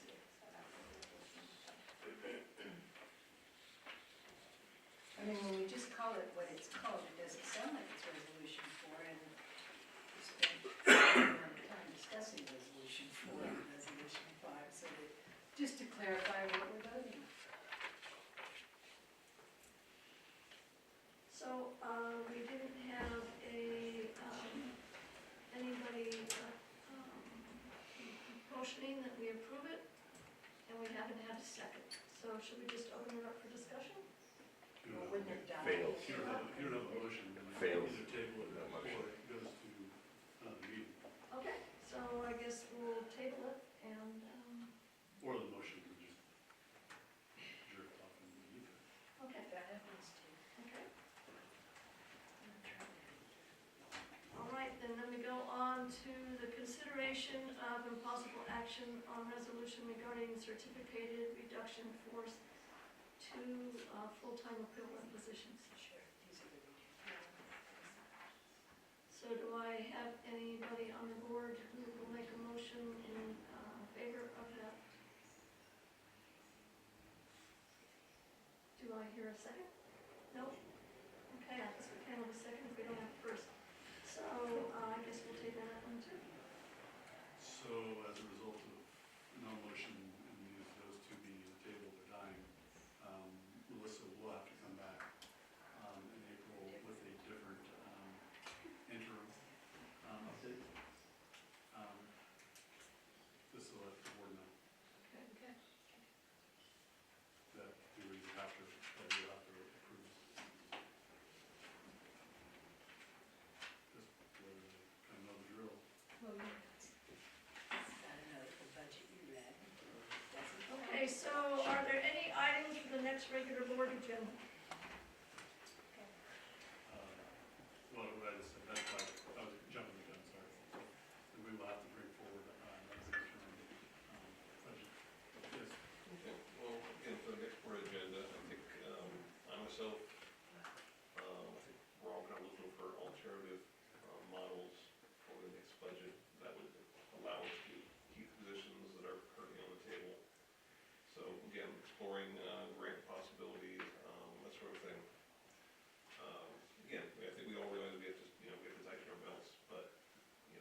some other way to slice the pie that doesn't have this outcome. So are you suggesting maybe a committee or something between now and next month, or, I mean, this district in the past has gone through that, making little, here's a plan, number one, and it's supposed to be inclusive of all of number one's issues. Then another plan with number two and a bunch of suggestions. It was done before and sort of cherry picked from each of the groups, which was sort of a ridiculous thing that happened. But now, if we had a mindset and the money to work with, we could sort of decide, gee, do we need more administration or less? Do we need more counselors or reading specialists? Do we need more teachers and less classified help in the room? I mean, you know, if we received some parameters, I just don't, to cut to the end, for us to sit here and discuss it for 10 minutes, I think is a joke. If we're gonna do it straight, then I would think we'd have a committee or a cluster of people who, I mean, it doesn't have to be a dozen, because that'll get to be a joke too, but something where we discuss alternatives and how you can justify why you think one thing works better than the other, or where cuts should come from. I mean, we're all really quick to say, keep it away from those kids, but when we get done, that's the first place we get, you know. I don't mean to say we, because I'm not there yet, but it could be, you never know, so we ought to have a group. I would think. I agree. I agree too. Again, I agree also, but I have a question. When does the governor come up with his next? The May revise. Because hopefully we'll find different numbers that'll be better Well, also. even then, a quarter of the population of the state of California doesn't have to pay taxes until October because of the fires in Southern I know. California. So the state has absolutely no idea, none, how much money it's gonna have. Well, they'll have more names. So even the May revise is, yeah. and then the final budget's the end of June. Okay, I think well, part of the thing is, one of them we're dealing with sort of if come, is in the phrase. But also I think part of it is, I think we're looking for alternative, maybe budget scenarios where is the least terrible option. Okay. It's just a difference in priorities maybe or something, and that's what it needs to be. Did you want to head that up, or how do we do that? That'll come out of my office. Okay. Thank you. So you're inviting people into your office? Not necessarily. Mr. Anti-Committee, how would you like I'm this? not an anti-committee, it's my office's responsibility to provide the board the best possible options. The board has spoken about the two particular matters. But maybe they won't be the only two when people sit and realize they have to trade So positions. that's our job as a district office and with our team, of people in the room. We're pretty smart people, you know, we'll figure it out. I'm not doubting your levels of And we'll figure out intelligence. the creativity and the flexibility to come up with different plans to present to the board. Well, that's nice, but you don't think additional input is. I didn't say that I wasn't gonna have additional, but I said that we will come up with that as a team. Oh, okay. They'll form the team. Okay? And we'll form the team, is That's that my what you're job to form a team. So with all due respect, I just want to address this, as 2.5 years ago, the board majority voted to give a significant raise, much higher than the district said it could afford. And at the time, it was very clear that there would be problems down the road with not enough money to maintain this raise that we gave. And the district office very clearly said they couldn't afford to give more than a certain amount, and the board majority chose to ignore that advice. And the combination of that with the COVID monies disappearing, the district has to look at its monies and be responsible. So, I grew up in a family with a lot of problems. So listening to these counseling services, I would have died for something like that growing up. My mother was an alcoholic. She tried to commit suicide when I was 6. My father left when I was 5. I mean, I had all kinds of problems. And just have somebody like Jackie to talk to in my life, that would have been wonderful. But the fact is the district has to make some hard financial decisions. And the flip side, Go for it. thank you, is that that 25% request that ended up turning into a change on the salary schedule did not come as a raise to teachers and classified staff. It instead came as a buyback for the previous 8 years of not doing anything. Some classified staff had not even seen a 1% increase in those 8 years. Try not to forget the history, and then you'll more easily, hopefully more easily, understand current and future. We did have a healthy discussion on the idea behind, does everyone get a 25% at one time? Well, actually it was 2 years and they split it. We're all there, I'm sure. Anyway, or do some people get the 25% because they are the group as a whole that had been lacking any increases? Or should it just be that everyone gets those increases, whether they had ever lacked a percentage or not? And the decision ended up being, by the majority of the board, everybody gets the 25%.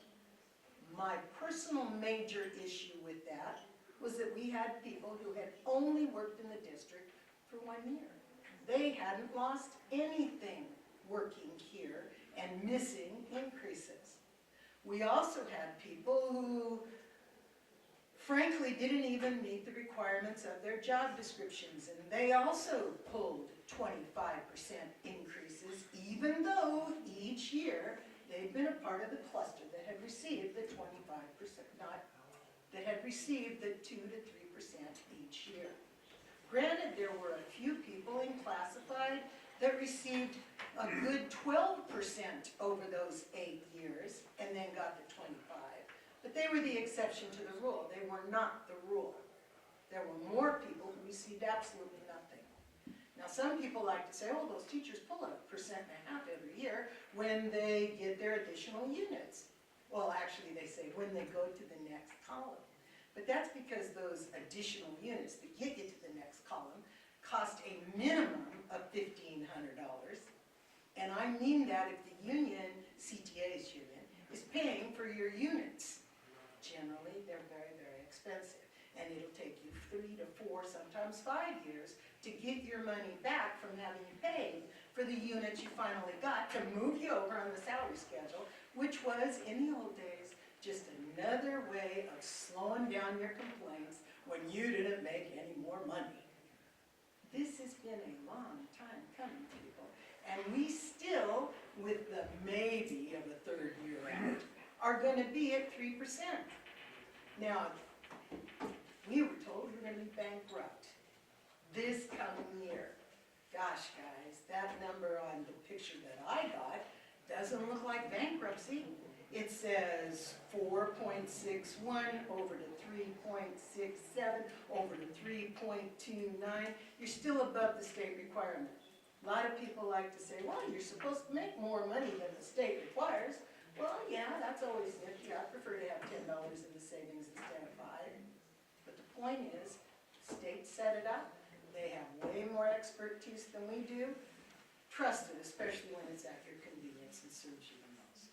So just before we get too upset about how we finally allowed teachers to make a sincere, and classified, I'm sorry, a sincere living wage for the work that they do, think about it, 90 units over your 130 unit credential after 22 years now, but before it was 34, could finally get you more than $85,000.